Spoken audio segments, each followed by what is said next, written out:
Hey, sleepyheads. I know today might have been a little long. Maybe your mind was busy. Maybe your heart felt a little heavy. But now, you're here. And here you're safe. You're warm. You're loved. Before we drift off, tell me something. Where are you watching from tonight? And what time is it where you are? Drop it in the comments. We love seeing sleepyheads tuning in from all over the world. Whether it's 8 p.m. or 3 a.m., you're not alone. Because tonight, we're doing something really special. We're spending time with someone we all love, Courage. That soft, gentle soul with big ears and a heart even bigger. But what is it that makes us love him so much? What makes Courage, Courage? Well, tonight we'll explore his 10 best qualities, one at a time, slowly, softly, like little glowing stars to guide you into dreamland. These stories will help you sleep well and feel something even more beautiful, nostalgia. So snuggle in, get cozy.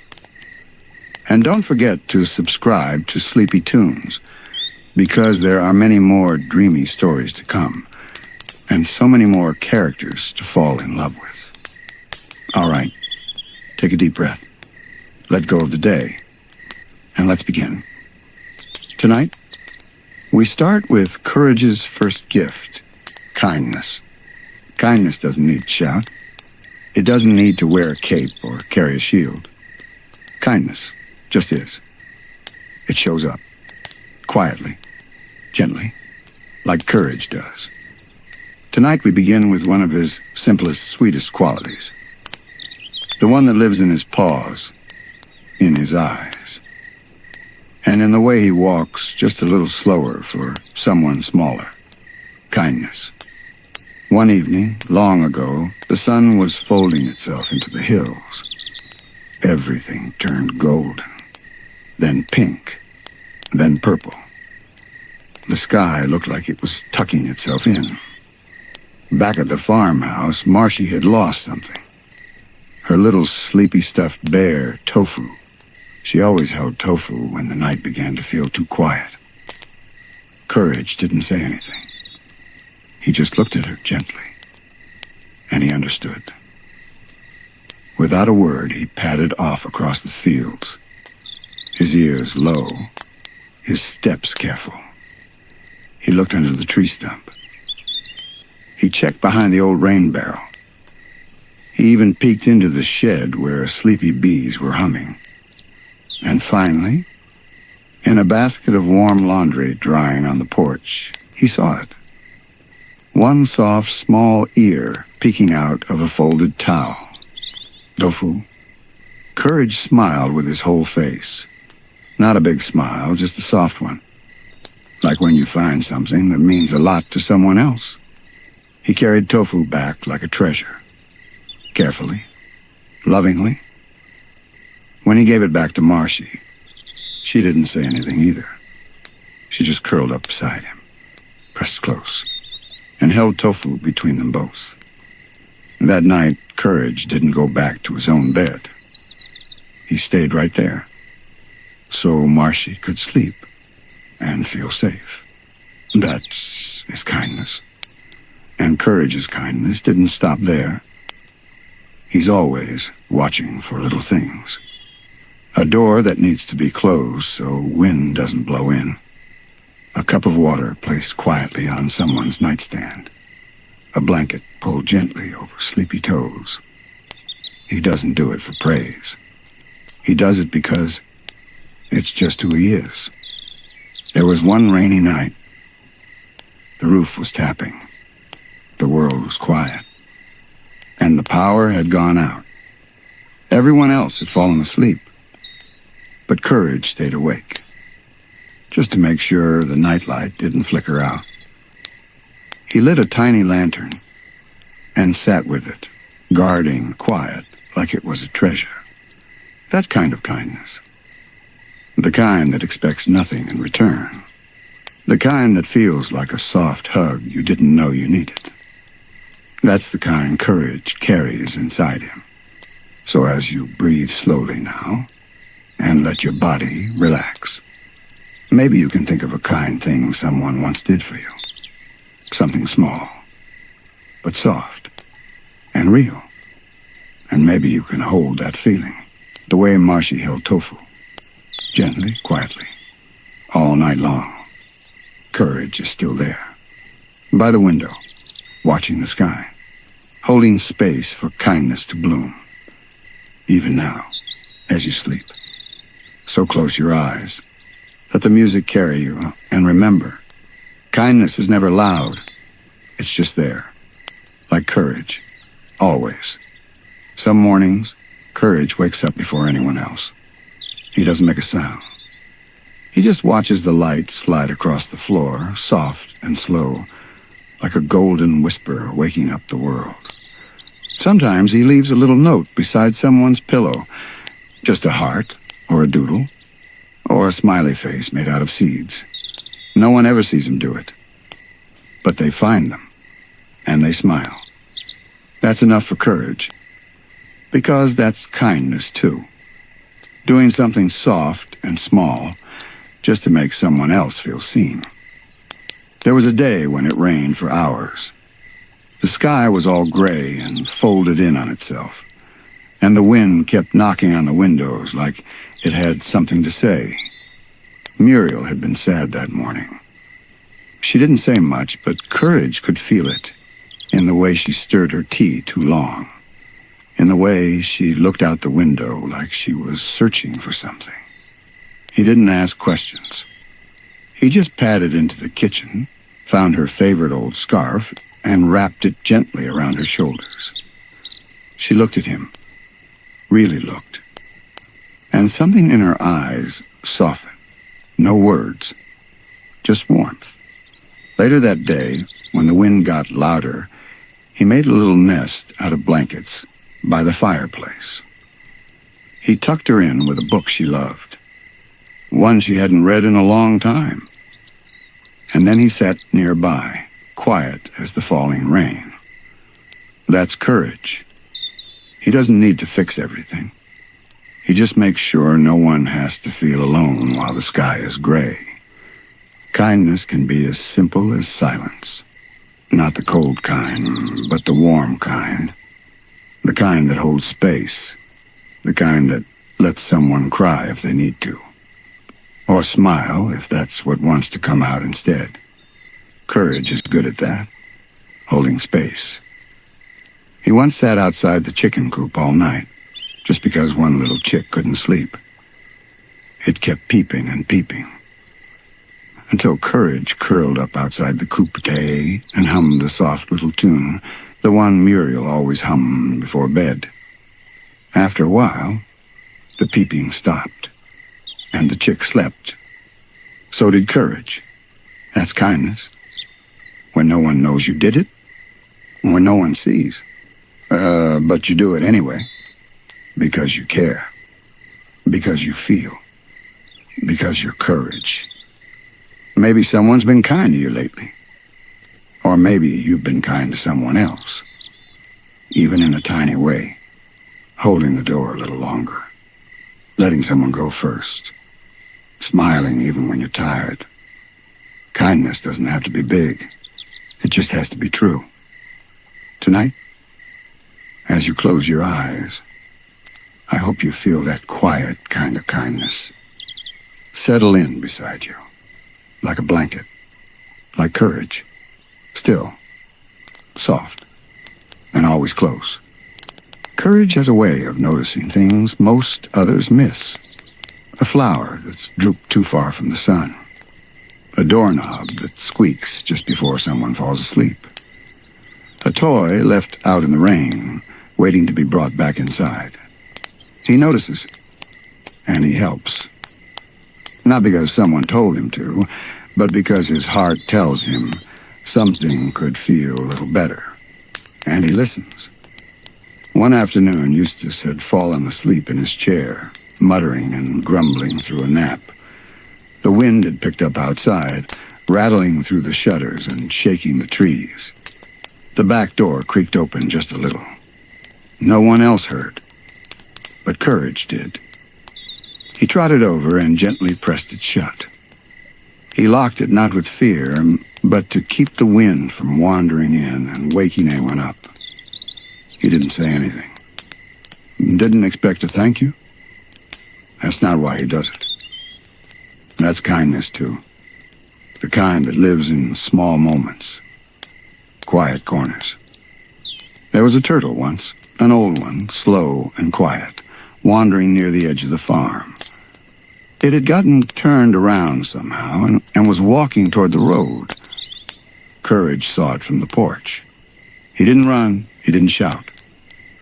He just padded softly over, lowered himself down nose to nose, and waited.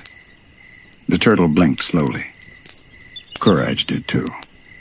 Then gently, he nudged the turtle with his head, just enough to guide it back to the trees, back to its path. It took time, but Courage never rushed. And when the turtle disappeared back into the tall grass, Courage smiled to himself and walked home. No one else saw, but that's okay.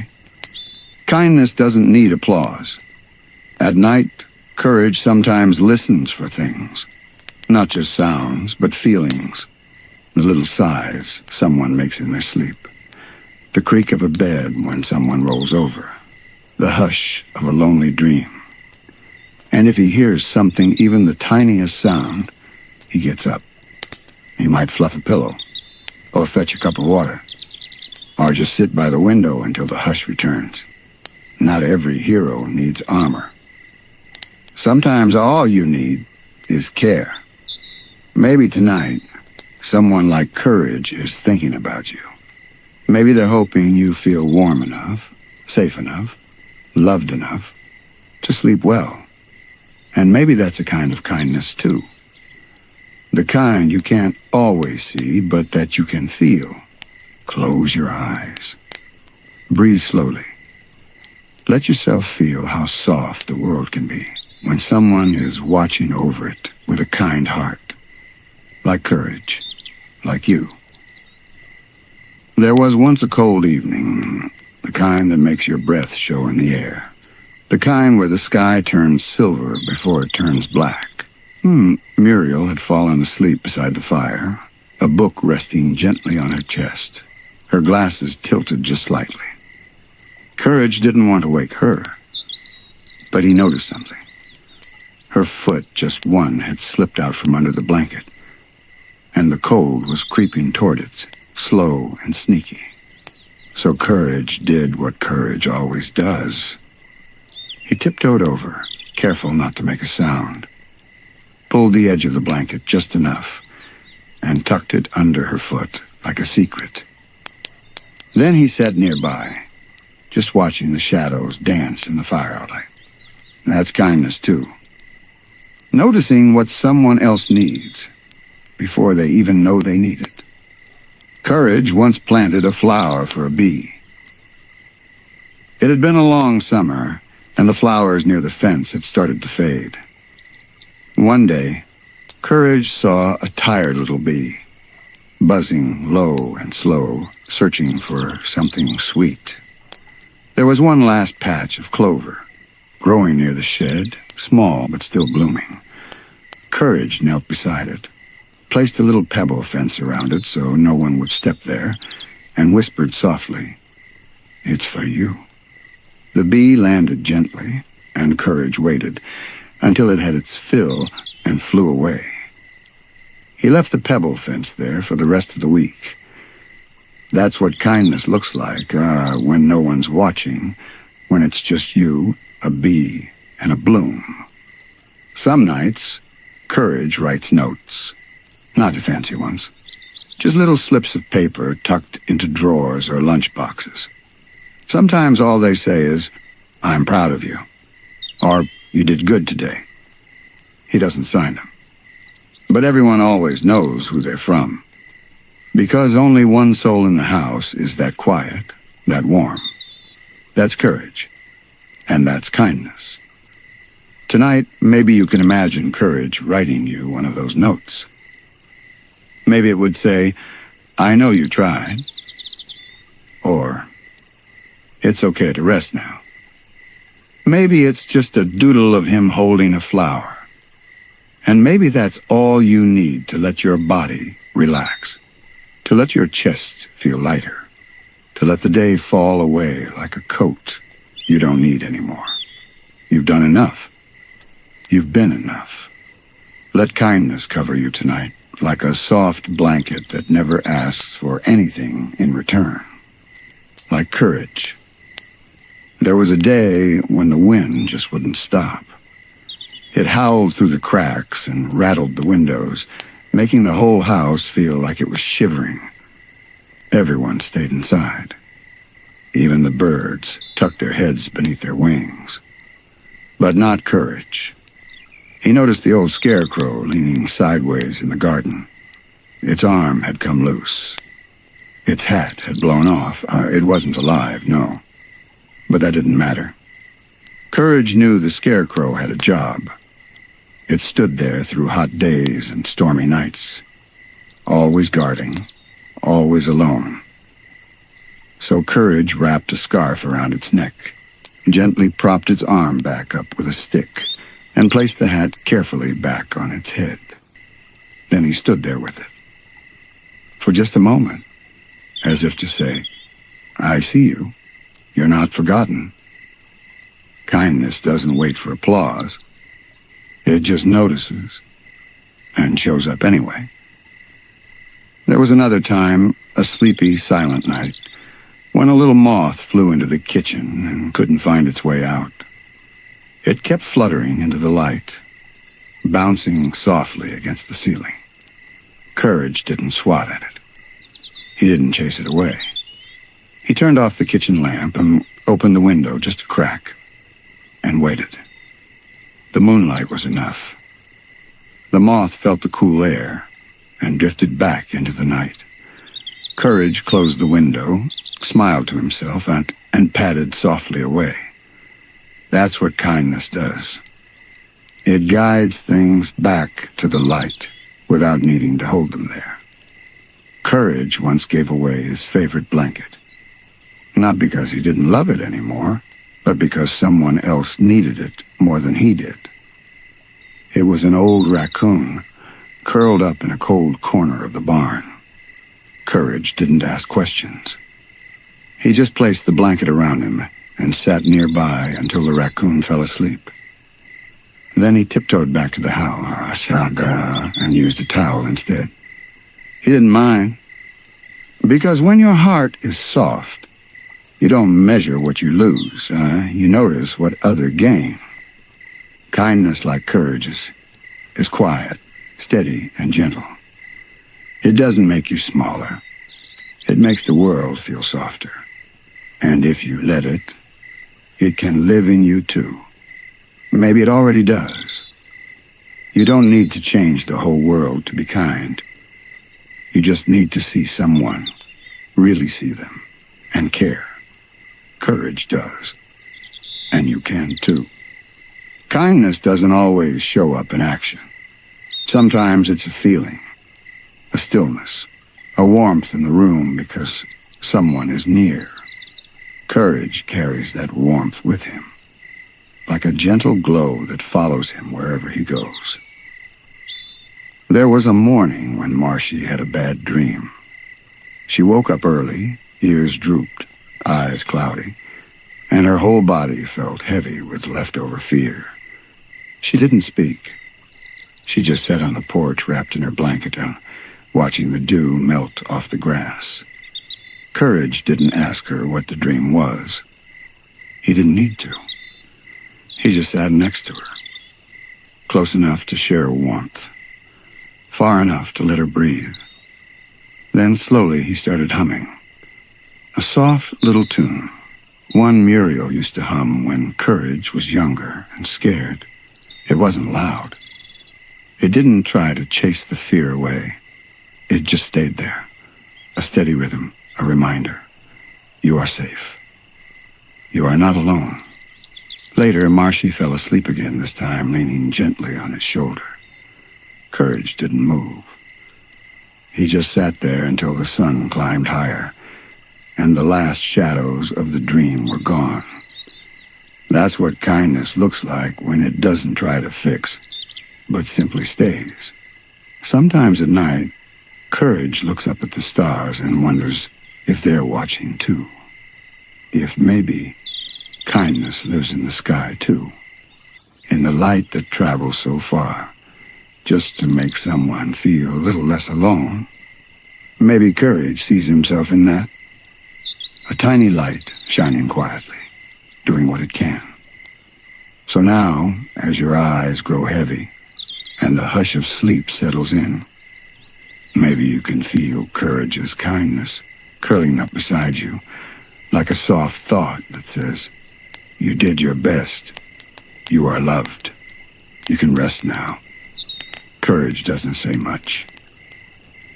But if he could speak one thing to you right now, maybe it would be this. You matter, even on quiet days, even when no one sees. You matter, just as you are. And maybe that's the gentlest kind of kindness of all. Sleep well, sleepyhead. You're safe here. Always. And courage is right there with you. Soft, still, kind. Forever. Now let's begin the next chapter in Courage's heart, which is bravery. This won't be loud or dramatic bravery. This is Courage's kind of bravery, the kind that's quiet, gentle, and done out of love. The kind that trembles, but still steps forward. Perfect for sleepy hearts who need to feel safe and seen. Bravery doesn't always feel big. It doesn't always look strong. Sometimes it feels like a small heartbeat that won't stop trying, even when it's scared. That's the kind of bravery courage has. He gets scared, oh yes, all the time. But he still shows up, still moves forward, still wraps his tiny heart around others, and whispers through his actions, "I've got you." There was a night when the wind knocked the barn door open. A loud crack echoed through the yard. Everyone in the farmhouse jumped. Marcy hid under the blanket. Eustace grumbled but didn't get up. Muriel blinked sleepily from the rocking chair. But Courage? He froze at first. Trembled just a little. The shadows outside looked long and strange. The trees bent like they were whispering secrets to the night. He was scared, really scared. But he got up. Step by tiny step, he walked to the porch, then to the yard, then to the barn. The door creaked louder as he approached. It swayed back and forth like it was warning him away. But Courage didn't turn back. He squinted through the dark, pushed the door slowly closed, and tied it shut with an old piece of rope. His paws were shaking. His ears were low. But his heart stayed steady, because everyone else needed rest. And that was more important than fear. That's what bravery is. Feeling the fear and choosing love anyway. There was another time, when a thunderstorm rolled in just before bedtime. The sky growled. Lightning flashed. Rain tapped against the glass like 1,000 tiny fingers. Muriel was reading quietly. Marcy was already under the covers, her eyes wide open, holding her pillow too tight. Courage padded in and looked at her. He was scared, too. He never liked thunder. But he climbed onto the bed beside her, pressed his body close, and tucked his nose into her side. No words, no big gestures, just presence. He stayed right there, even when the thunder got louder. And eventually, Marcy fell asleep. And so did Courage. Both still scared, but not alone. That's bravery. The kind that sits in the storm so someone else doesn't have to sit in it alone. Tonight, maybe you're holding something heavy. A worry, a memory, a quiet fear no one else can see. Maybe you're scared too. That's okay. You don't have to chase it away. You just have to sit with it.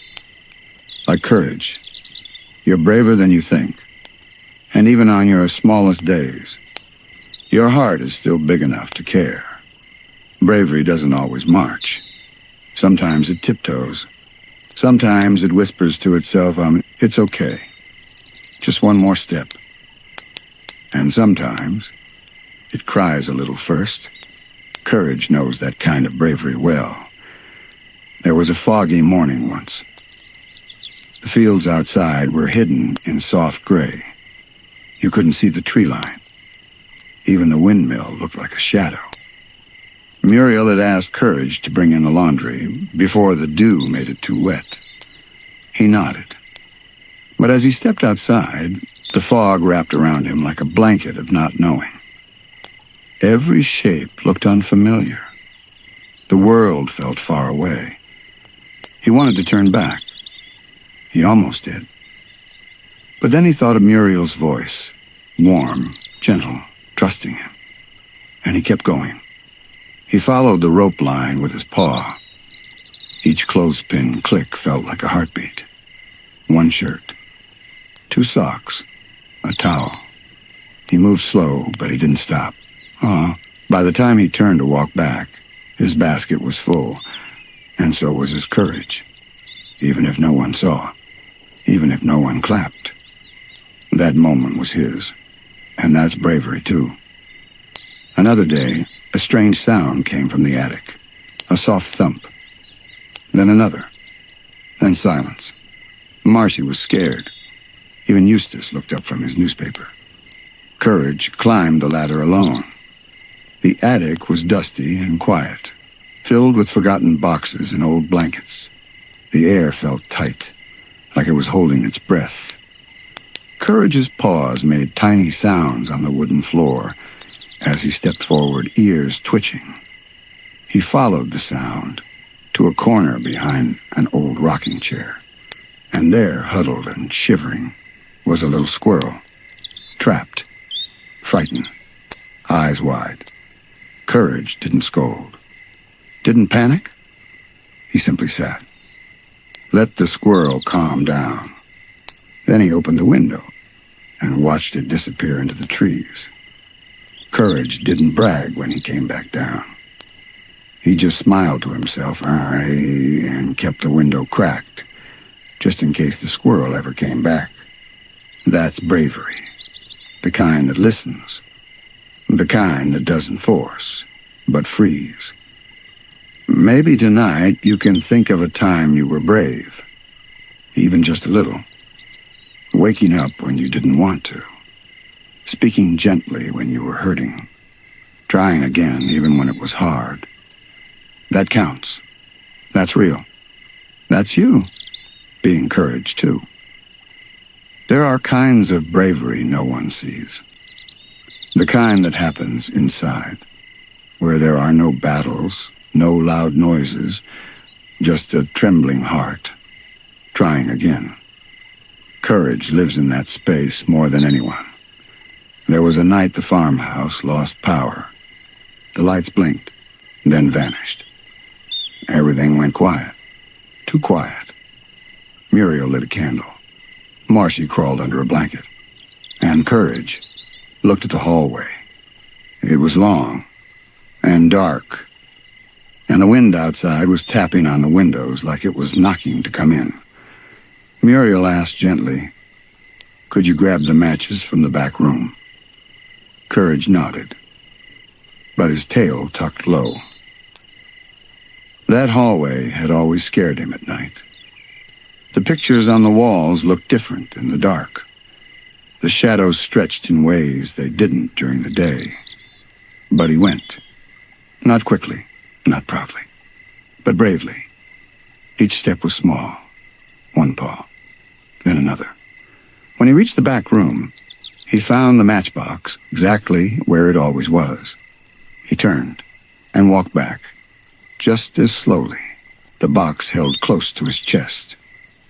When he placed it in Muriel's hands, she smiled softly and said, "You're my little hero." Courage didn't say anything. He just let himself breathe again. and smiled. Bravery doesn't mean you aren't afraid. It means you choose to care more than you fear. One afternoon, a new dog came to visit the farm, a big one. A tall, loud, tail-wagging guest from down the road. He was friendly, yes, but loud. Too loud for Marcy. She hid behind a chair. Courage didn't bark. He didn't challenge. He simply walked between them, stood quietly, watched carefully.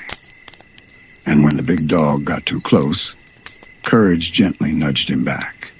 No teeth, no growl, just firmness. The guest dog tilted his head, then wagged and trotted off toward Eustace's tractor. Courage turned. Marcy peeked out. He sat beside her like a small shield made of silence. That's bravery, too. Not noise, but presence.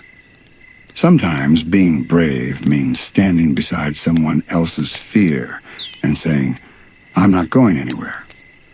So maybe tonight, you got something big on your mind. Or maybe just something heavy. Maybe you're afraid of something you can't even name. You don't need to push it away. You don't need to hide it. Just let yourself feel what you feel. Then do the next small thing. A breath. A blink. A whisper to yourself.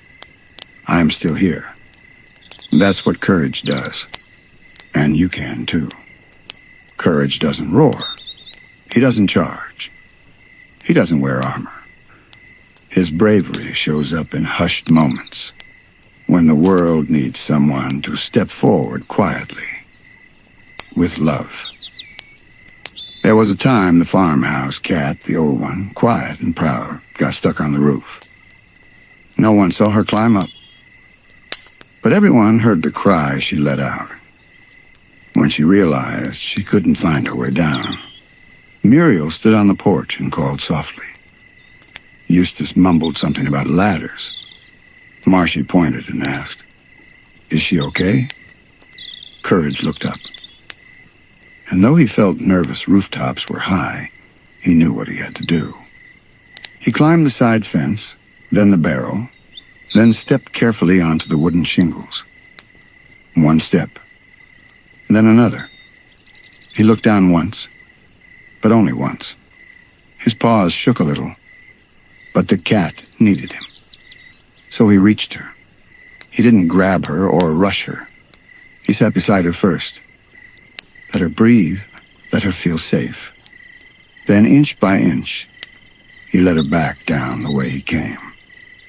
When they reached the ground, she didn't say, thank you, cats rarely do, but she rubbed against him once, soft and slow. That was enough. That's what bravery is sometimes, doing the shaky thing anyway, because someone else needs you to. Another time, a window broke during a storm. The wind howled through it, blowing leaves and cold air into the living room. Muriel was lighting candles. Eustace had already gone to bed. Marcy was hugging a pillow. And Courage? He grabbed the old quilt off the back of the couch, climbed up to the sill, and held it over the window until the wind calmed down. His paws were cold. The rain made the fabric heavy. But he stayed. He stayed until the storm gave up. Until the hush returned. That's what brave hearts do. They hold the window closed. Even when the wind keeps pushing back. Courage doesn't talk about the things he's done. He just does them. Quietly. Softly. And when the calm returns, he lets it hold him too. So if you've ever stood still for someone else, even while your hands were shaking, that was bravery. If you've ever done something kind, even when it scared you a little, that was bravery. If you've ever faced a storm with nothing but your heart, you already know what courage knows. That bravery is quiet, and it lives in you. Sometimes bravery doesn't look like doing something. It looks like staying, being still, when everything inside you wants to run. Courage understands that kind of bravery, too. There was a summer night when thunder rolled in quietly. No flashes. Just low rumbles in the distance like the sky was clearing its throat. Marcy had fallen asleep in the chair. Muriel was humming softly in the kitchen. But Courage, he felt something. A strange feeling in the air. Not danger, just unsettledness. He went outside just to look, just to feel the wind. And there, by the edge of the fence, he saw something small and frightened, a baby deer shaking just slightly, separated from its mother. It didn't cry. It didn't move. And neither did Courage. He just sat. Not too close. Not too far. Close enough for the deer to feel that it wasn't alone. They stayed like that for a long time, both listening to the wind and letting the world feel quiet again. Eventually, the deer stood, took one step, then another, and disappeared into the trees. Courage waited just a few seconds more, then walked back to the porch, as if nothing had happened. But something had. That's what bravery can do. It doesn't fix everything. It just reminds us we're not alone. Another time, Eustace got sick. Not terribly. Just quiet and slow and still. Courage didn't know what to do. He wasn't a doctor. He couldn't make soup like Muriel could. And he didn't know any fancy words. So he just stayed nearby. He sat at the foot of the bed, head resting on his paws, ears twitching every time Eustace sighed or stirred. When Eustace finally opened his eyes, he looked at Courage and said nothing. But Courage saw it, the tiniest nod, the softest breath of thanks. That's what bravery looks like, when someone you care about isn't themselves, and you don't run away. Bravery isn't always action. Sometimes it's presence. Sometimes it's the quiet choice to stay with someone's sadness, without needing to fix it. Sometimes it's whispering, I'm here, and meaning it. So tonight, if your heart has ever stayed soft in the face of fear, you've been brave. If you ever sat beside someone hurting, without needing to fill the silence, you've been brave. And if you've ever waited out a storm, even just the kind in your own mind, then you know what Courage knows. That even quiet hearts can hold steady. Bravery is not something Courage was born knowing. It's something he chooses, again and again. Not for glory, not for praise, but for love. That kind of bravery is quiet, but it's real, and it lasts. There was a time when everyone had fallen asleep early. The house was calm. The stars blinked like little thoughts far away. But Courage stayed awake. Something didn't feel right. Not scary, just, unsettled. He walked through the house once, checked the windows, checked the doors. He peeked into every room. Muriel safe. Marcy sound asleep. Eustace snoring. But in the hallway, by the corner, he heard a faint whimper. It was the neighbor's puppy, new, still learning the world.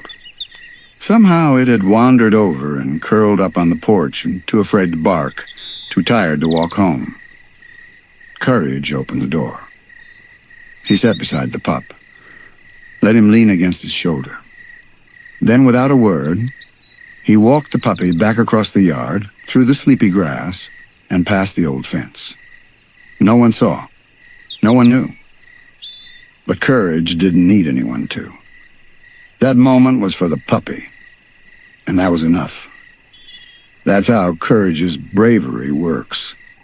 Not by being big, but by being present. Not by pushing forward, but by standing still when someone else needs him to. You might never climb rooftops or face storms or chase shadows, but maybe you've done something just as brave. Maybe you've walked someone home.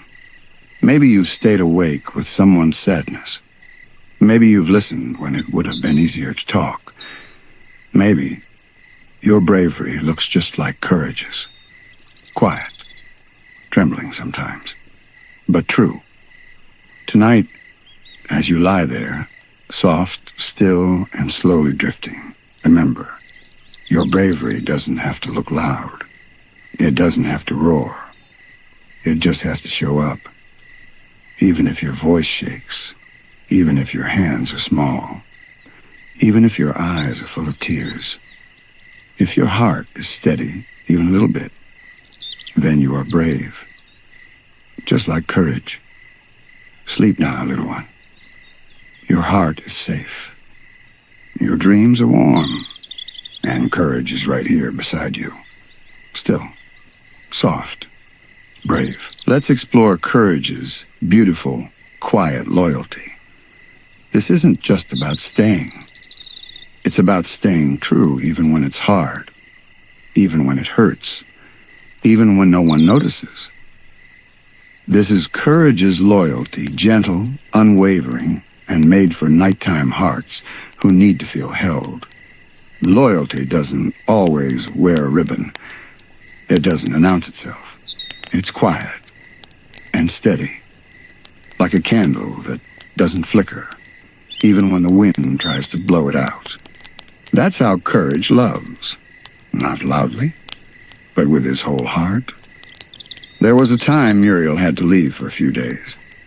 Just a short trip to visit her sister. She packed her bag gently, kissed Eustace on the cheek, and gave Courage one soft squeeze. "I'll be back soon, dear," she whispered. But Courage didn't understand soon. He only knew she was gone. He waited by the front door all afternoon. Didn't play. Didn't nap. Didn't chase the mail. He just sat. By evening, he curled up on the mat. His ears flicked with every sound, every car, every breeze. Still no Muriel. But Courage stayed. All night. And again the next day. He didn't move until he heard her voice, gentle and sweet, float through the gate 2 mornings later. He wagged his tail then. But just a little. He wasn't the kind to explode with joy. He just stood, let her hug him, and finally exhaled. Because she was back, and he'd never left. That's loyalty. The kind that waits. The kind that watches. The kind that believes, I'm still yours even when you're far. There was another time long ago when Eustace dropped his glasses in the field. He didn't notice, grumbled something about the wind, and went back inside. But Courage saw. He followed the trail of flattened grass, searched every patch of dirt, until he found them lying beside a rock, cracked a little, dusty, but whole. He brought them back in his mouth, set them by Eustace's chair, and walked away without a sound. Eustace picked them up later and muttered, "Thought I lost these." But Courage didn't need the thanks. He'd always bring them back. Every time. That's what loyalty does. Even if it's not asked to. Even if it's not noticed. It shows up anyway. Maybe you felt that way before. Waiting for someone. Caring for someone who doesn't always say thank you. Showing up quietly again and again. That's loyalty. That's love. That's you. And it's more powerful than you think. So as you drift tonight, you can rest, knowing that Courage, he's always nearby, watching the door, keeping the blanket warm, holding space for you. Even if the world feels far, he's still there, still yours, still loyal. Loyalty isn't loud. It doesn't wave its arms or ask for attention. It simply stays. Even when everything else moves on, courage stays. There was a summer when the farmhouse got very busy. Lots of visitors. Cousins and neighbors and clumsy old friends. Everyone laughed. Everyone played. But no one paid much attention to Marcy. She tried to join in once, carried a plate of cookies into the yard, but someone bumped her by accident, and the cookies tumbled into the grass. No one saw the look on her face, except Courage. She sat alone on the porch swing after that, legs dangling, eyes lowered. So Courage joined her, didn't say anything. Just climbed up beside her and leaned his head on her shoulder. They stayed like that a long time, swinging slowly. The noise of the party behind them. The silence between them full of everything unspoken. That's loyalty. It doesn't leave just because someone else is forgotten. It remembers, even when no one else does. Another evening, Eustace had a bad day. He stomped around the house, muttered about this and that. He wasn't mean, and just tired, frustrated, too full of noise inside. He sat down on the porch eventually, head in his hands. And Courage, he didn't avoid him. Didn't tiptoe away. He sat at Eustace's feet. Didn't expect kindness. Didn't wait for a pet or a pat. He just stayed. Even when Eustace didn't speak. Even when the silence lasted a long, long time. Because loyalty knows the difference between being needed and being wanted, and shows up either way. There are no medals for that. No trophies for showing up on day after day with nothing but love and patience in your heart. But it matters. It shapes the world in quiet ways.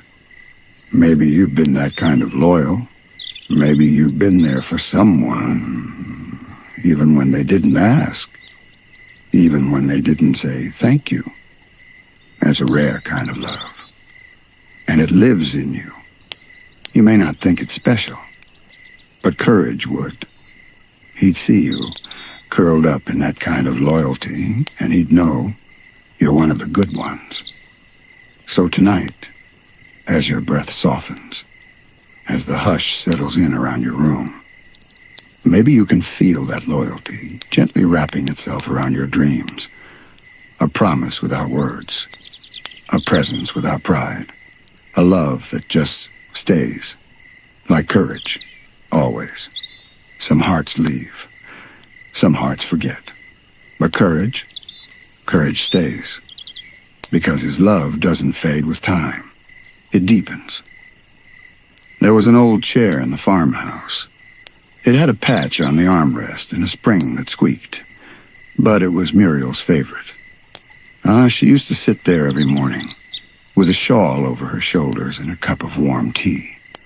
One day the chair was moved to the attic, so something newer could take its place. But Courage never forgot.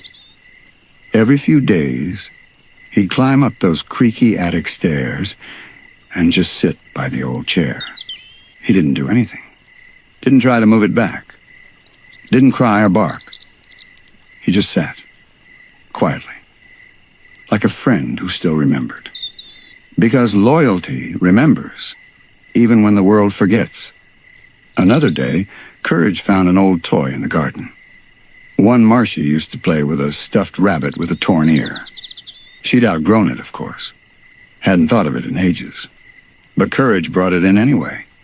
Dusted it off. Laid it gently on her pillow. She didn't say much when she saw it. Just smiled. Touched the rabbit softly. And hugged Courage before bed that night. He didn't need words. Her smile was enough. That's what loyalty does. It carries pieces of someone else's past, so they don't have to carry it alone. And sometimes, loyalty is just showing up for the parts of someone that feel invisible. The quiet moods, the tired afternoons, the I'm fine that isn't fine at all. Courage notices all of that. He doesn't fix it. He doesn't rush in. He just stays. Because his heart is tied to theirs, not with rope, but with promise. Maybe someone has done that for you. Or maybe you've done it for someone else. Stayed. Remembered. Held something sacred that no one else even noticed. That's what makes heart strong. Not just love, but loyalty. Not just being there, but staying there. Even when it's quiet. Even when it's hard. Even when no one else does. So let your eyes rest. Let the air around you feel gentle. You are not forgotten. You are not alone. Someone out there, or maybe right here in this story, loves you like courage does. Steady. True. And always staying. Loyalty isn't just about staying close. It's about remembering. Caring. Carrying the quiet promise. I'm with you even when it's hard. That's the kind of heart courage has. There was a winter when Eustace caught a cold. The farmhouse was quiet. Muriel made soup. Marcy kept to her blanket. And Courage, well, he stayed by Eustace's side. Not because Eustace asked. Not because Eustace said please. But because loyalty doesn't need an invitation. He followed Eustace from the bed to the chair, from the chair to the porch, from the porch to the radio in the kitchen. Eustace grumbled as always. But Courage stayed close. Made sure the water glass stayed full. Made sure the blanket didn't fall. And once, when Eustace started to doze off, he Courage nudged a soft pillow under his arm without saying a word. It was a small thing. But that's what loyalty does. It doesn't wait for a thank you. It just shows up day after day, quiet as breath. One spring, Marcy found an injured bird in the yard. Its wing bent. Its chirp faint. She didn't know what to do. So she called Courage. He didn't hesitate. He sat with the bird, tucked dry leaves gently round it, and stayed while Marcy ran to find help. She came back with a shoebox and a warm towel. The bird blinked slowly. Courage blinked back. He watched over it all night. No one asked him to. No one expected him to. But he did.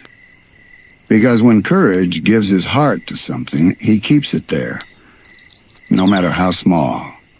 No matter how fragile. That's loyalty, too. Not just to people, but to everything he's ever promised to care about. Maybe you've been that kind of person. The one who stays close when others are tired. The one who remembers what others forget. The one who says, I'm still here, even when the world is loud and fast and distracted. That's rare. And it's real. And it matters. So as the room gets softer, as the hush deepens, as the stillness finds your breath, know this. Your loyalty, quiet, patient, honest, is the kind of thing that makes the world gentler. And Courage would be proud to stand beside you. Some people think loyalty is big, bold, and loud. But Courage knows better. Sometimes loyalty is soft. Sometimes it's silent. Sometimes it's just sitting beside someone when their heart feels far away. There was a rainy afternoon when Muriel seemed quiet. Not sick. Not sad exactly. Just far away. Like her thoughts were somewhere deep. She stared out the window, hands still in her lap. The radio played gently, but she didn't hum along. Courage noticed. He didn't ask questions. He didn't try to fix anything. He just climbed into the chair beside her, rested his head on her lap, and let the rain speak for both of them. They didn't move for a long time. Muriel didn't need to explain, and Courage didn't need words. That's what loyalty becomes, When love knows someone well, it listens, even when there's nothing being said. There was another day when Marcy felt left out. Everyone was busy. Eustace fixing the fence, Muriel cooking something new, neighbors waving from the trucks. But no one had time for a story, or a game, or her. So she sat on the porch step, legs pulled in, chin on her knees. Courage saw her from across the yard. He didn't call her name, didn't wave her over. He just walked to the porch, sat down beside her, and waited. Eventually, she leaned on him. They didn't say anything, but the silence between them felt safe. That's loyalty, too, showing up without needing to be noticed. Just so someone doesn't have to feel alone. Sometimes loyalty is about knowing what someone needs before they know how to ask for it. A quiet lap, a soft glance, a gentle nudge, a presence that never leaves, even when no one is looking.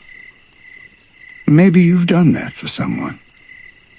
Maybe you've been the one who stays close, even when everything else is drifting away. If so, you know what courage knows, that loyalty isn't about being seen.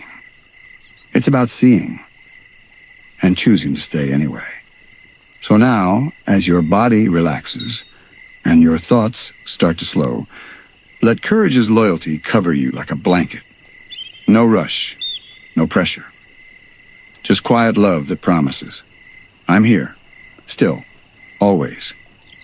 Loyalty lasts, even when seasons change, even when the lights go out, even when no one remembers what you did.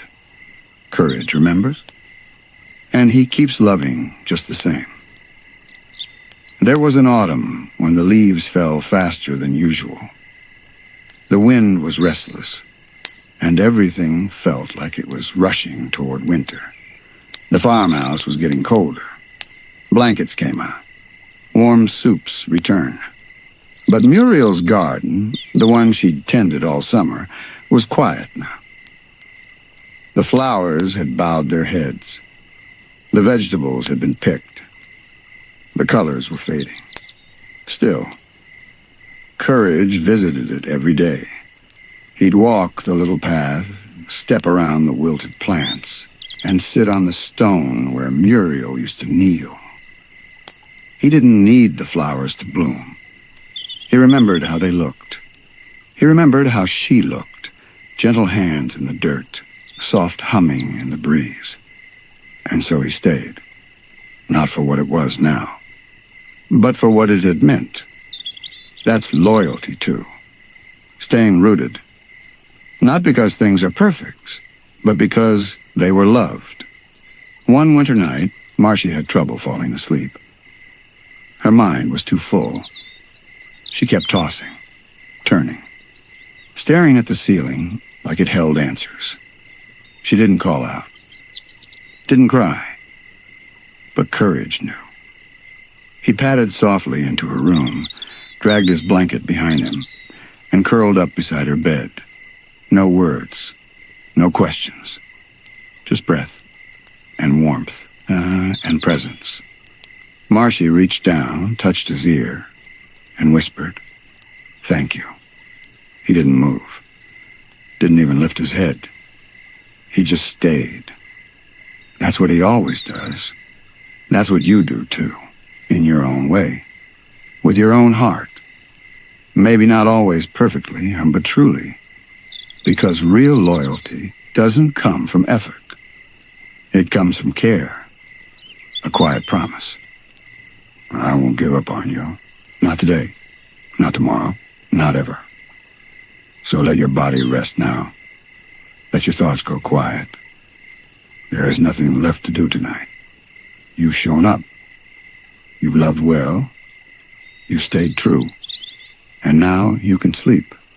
Because courage is still here. Still watching. Still loyal. Just like you. Sleep deeply, little heart. You're safe. You're seen. And you're so deeply, gently loved.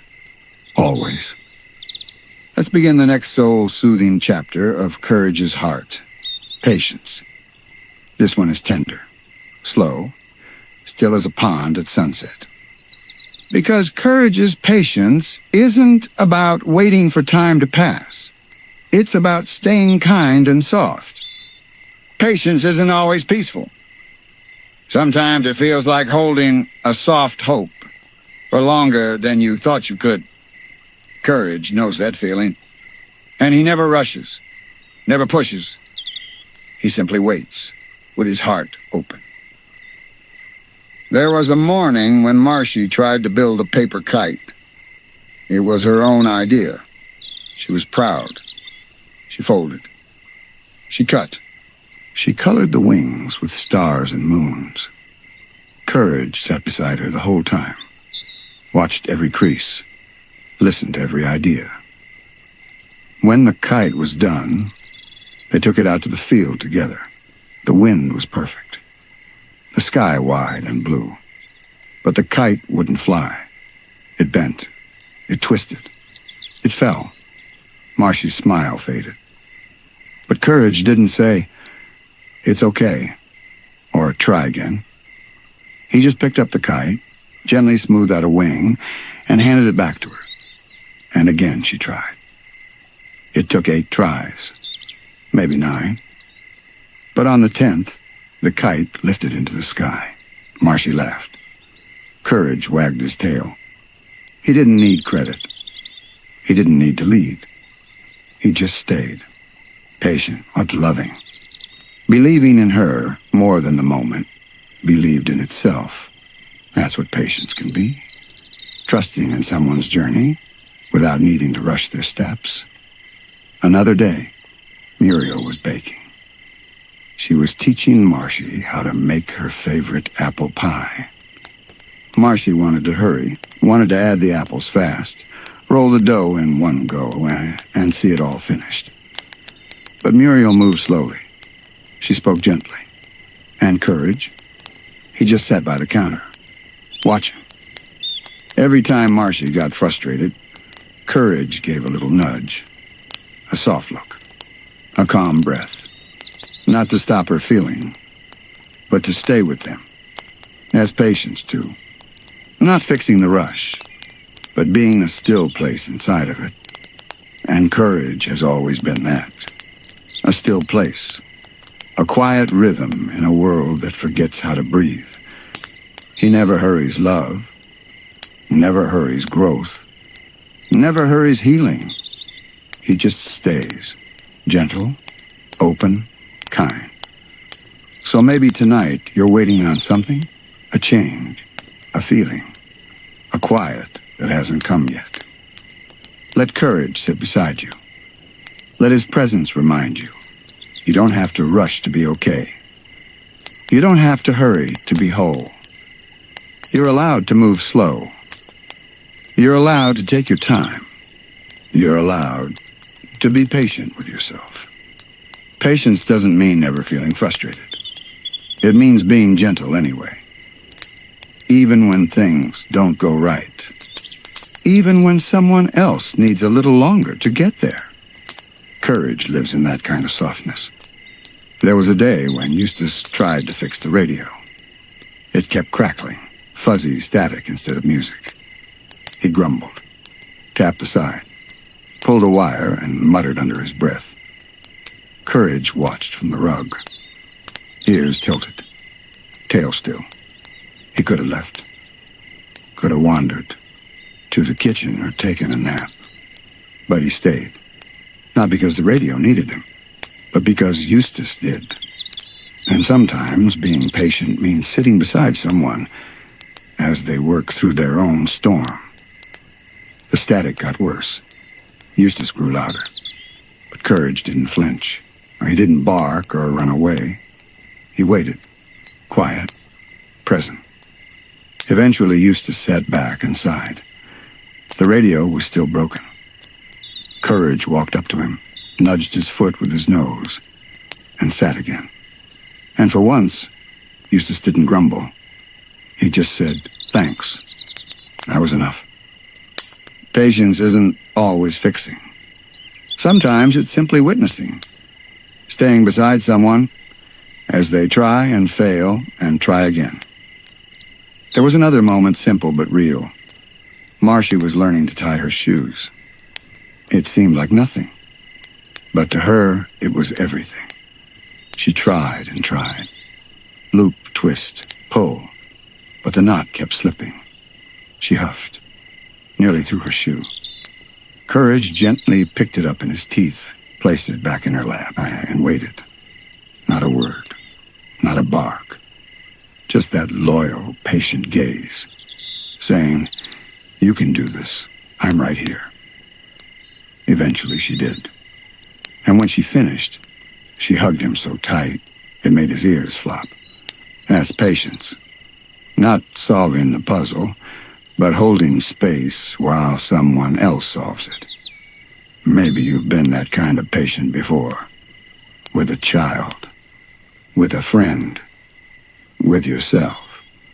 And maybe it was quiet. Maybe no one clapped. But courage would see it. He'd know how strong that kind of patience really is.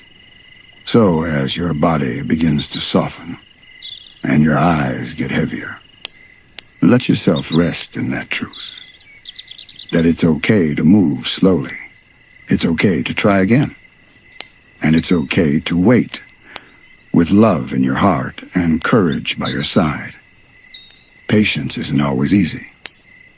It's a kind of strength that doesn't shout, a kind of love that doesn't rush, a kind of hope that says, "I'll be here, no matter how long it takes." That's how courage lives. There was a morning when Muriel planted seeds. The ground was dry, the wind was restless, and the sky didn't promise anything. Still, she knelt down, pressed the little seeds into the soil, and whispered something soft to them. Maybe a hope, maybe a memory, maybe just a prayer. Courage sat beside her the whole time, watched her hands move slowly, watched the breeze tug at her scarf. He didn't ask when the flowers would come. He didn't expect the colors to bloom right away. He simply waited, day after day, rain or shine.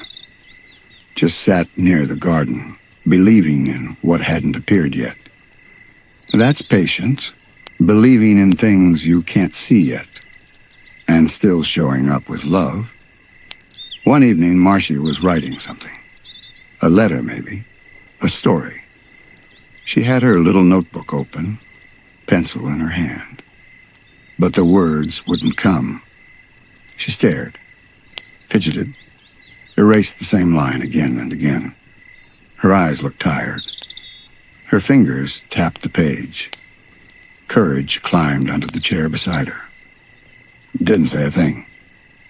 Just curled up at her side, offering stillness when her mind felt noisy. Eventually, the pencil moved. Slowly. Then faster. She kept writing. He kept sitting. That's what patience is sometimes. Holding the quiet so someone else can find their way.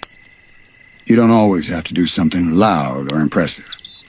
Sometimes the bravest thing you can do is wait without anger, hope without pressure, love without a timeline. Maybe there's something you've been hoping for. Some part of you that still feels like a tiny seed underground. It's okay. You're allowed to grow slow. You're allowed to rest. You're allowed to take your time. Courage would sit beside your heart, just like he did by the garden. Not asking, "Why aren't you blooming yet?" Just whispering, "I'm still here." So close your eyes if you haven't already. Let your breath deepen. Let your thoughts soften. Nothing has to be fixed tonight. Nothing has to be rushed. You are enough, exactly as you are. And courage is right here. Patient, gentle, proud of you. Always. True patience is quiet love in motion. It doesn't rush healing. It doesn't force growth. It simply stays close. until the world is ready to bloom again. That's what courage knows. There was a foggy morning when Eustace misplaced something important. His old watch, the one from his younger days. He grumbled through drawers, shuffled through cabinets, muttered about no good luck and misplaced memories. Muriel told him it would turn up, but Eustace didn't want comfort. He wanted answers. And courage? He didn't leave the room. He watched, listened. And when Eustace finally slumped into his chair, arms crossed, brow heavy, courage quietly padded toward the windowsill. There, behind an old book, was the watch, covered in dust, ticking softly. He brought it to Eustace without a word, set it gently in his lap, and sat at his feet. Eustace didn't say thank you, didn't smile, but he didn't grumble either. And courage? He was patient enough not to need praise. He was just glad to help, because patience isn't about being noticed. It's about being there, without needing anything in return. One afternoon, Marcy decided to teach herself how to whistle. She tried for hours. Puckered lips. Deep breaths. Only soft puffs of air. No sound. No song. But she didn't give up. And courage? He stayed by her side the entire time. Every time she sighed or frowned, he offered her his soft, steady presence. Not coaching. Not correcting. Just calm companionship. At sunset, a tiny whistle slipped out high and faint. She lit up, and courage wagged his tail. Not because the sound was perfect, but because she hadn't given up. That's the kind of patience that grows people. Not by pushing, but by quietly believing in them. Maybe you've had days like that, when you weren't sure you were getting anywhere. When things felt slow, or stuck, or uncertain. But you stayed kind. You stayed steady. You kept showing up. And that means everything. Courage would look at you, tail wagging softly, eyes full of gentle knowing. And he'd say, in his own quiet way, I see how strong you are. So now, as your breath grows heavier, and the stillness wraps around your heart like a quilt, know this, your patience has power, even when it's quiet, especially when it's quiet. You are doing better than you know. You are growing, softly, slowly, truly. And courage, he's right here, waiting with you. Patience is a kind of love that doesn't chase. It walks beside. It waits without tapping its foot. It stays even when nothing seems to be changing. That's how courage moves through the world. Soft-footed, slow-hearted, and always willing to wait. There was a chilly morning when Muriel tried to knit something new. A scarf for Marcy in pink and purple. She made mistakes. Dropped a stitch here. Missed a loop there. Every few rows she sighed, pulled the yarn loose, and started again. But courage never left her side. He didn't fuss when the yarn ball rolled under the table. Didn't groan when she unraveled her work for the third time. He just sat with her, calm as ever, his eyes saying, take your time. It's okay. By afternoon, the scarf was finally taking shape. Not perfect, but warm, honest. Made with love and 1,000 tiny do-overs. Muriel smiled. And courage gave a soft, sleepy blink. That's all he ever needed. Because patience doesn't ask for credit. It just makes space for love to do its slow, beautiful work. Another time, Marcy planted flower seeds in a jar on the windowsill. She watered them, checked them every morning, talked to them in a whisper. But nothing happened. For days, the soil stayed still. No green, no sprout, just waiting. She got discouraged, started doubting. "I think they're broken," she mumbled once. But courage, he never gave up on those seeds. Every time she checked the jar, he stood beside her. Not because he expected magic overnight, but because he believed it would come. And one morning, the tiniest green curve pushed through the dirt. Like a breath, Marcia gasped. Courage wagged. That was all. No big celebration. No surprise. Just the reward of waiting with love. Maybe you know what that's like. Waiting for something small and important. Something only you know matters. Maybe you've stayed patient with your own healing, your own story, your own heart. That's not small. That's not weak. That's brave. That's beautiful. And courage, he sees it in you. So as the night settles in deeper, as your room grows quieter, as your heart begins to loosen, let yourself rest inside that same patience. There's no rush here. No deadlines. No pressure. You're allowed to grow in your own time. And courage will wait with you. Always. Sometimes the kindest thing you can do for someone is simply not give up on them, even when they've almost given up on themselves. That's what courage does best. He waits. Not with impatience. Not with fear. But with faith. In the quiet, gentle unfolding of time.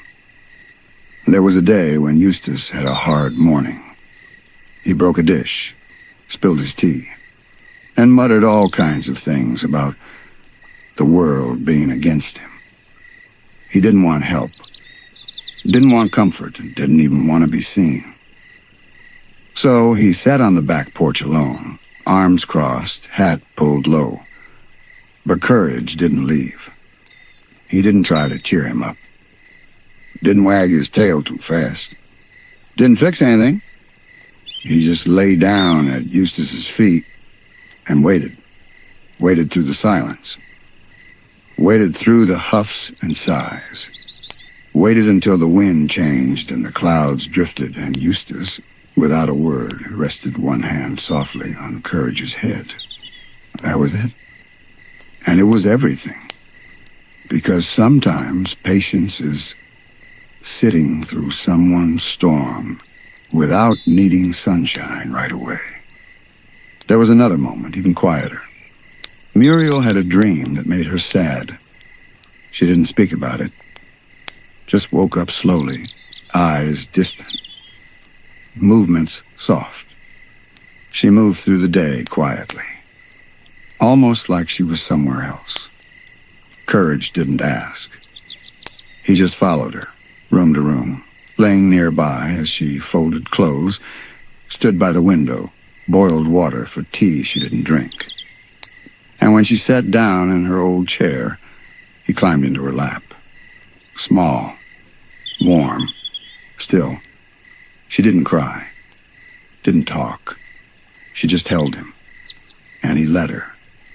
That's patience, too. Being there for feelings that haven't found words yet. Maybe you've done that. Maybe you've waited with someone through a sadness they couldn't explain. Or maybe you've been that someone, needing space, needing silence, needing someone to stay without asking why. If so, courage would sit beside you now, not asking you to hurry, not asking you to explain, just offering his warm, soft presence and the gift of time. So let go now of the things you couldn't fix, of the things that are still growing, of the stories that are still unfolding. You don't have to rush to be okay. You're allowed to rest, to breathe, to wait. And courage, he'll wait with you. Always. Sleep well, little heart. You've been so patient, so kind, so gentle with the world. Now let that gentleness turn inward. You deserve rest. You deserve peace. You deserve the same love you so patiently give to others. And courage is here, by your side, through the hush, into the quietest part of the night. Still, soft, true, always, always. Forgiveness is one of the gentlest, hardest, most healing things a heart can hold, and courage does it in a way only he can. He doesn't forget when others hurt him, but he still shows up, still helps, now still loves. Because deep down, courage knows something we all forget sometimes. Everyone is trying, even when they get it wrong. Let's begin this next story together softly, slowly in the arms of courage's forgiveness. Forgiveness doesn't always mean, I'm over it. Sometimes it means, I still remember. But I choose to stay kind anyway. That's how courage forgives. There was a day when Eustace got upset over something small, a broken gate, a missing newspaper, something that didn't even matter by sunset. But in the moment, he shouted, and courage flinched. His ears went low. His eyes dropped. He didn't bark back. He didn't hide. He just stood there, still, hurt, quiet. Later, when Eustace sat alone on the porch, grumbling into his tea, courage brought him his slippers, laid them down gently, curled up beside his chair. He wasn't pretending it didn't hurt. He wasn't forgetting it happened. He was choosing love anyway. That's forgiveness.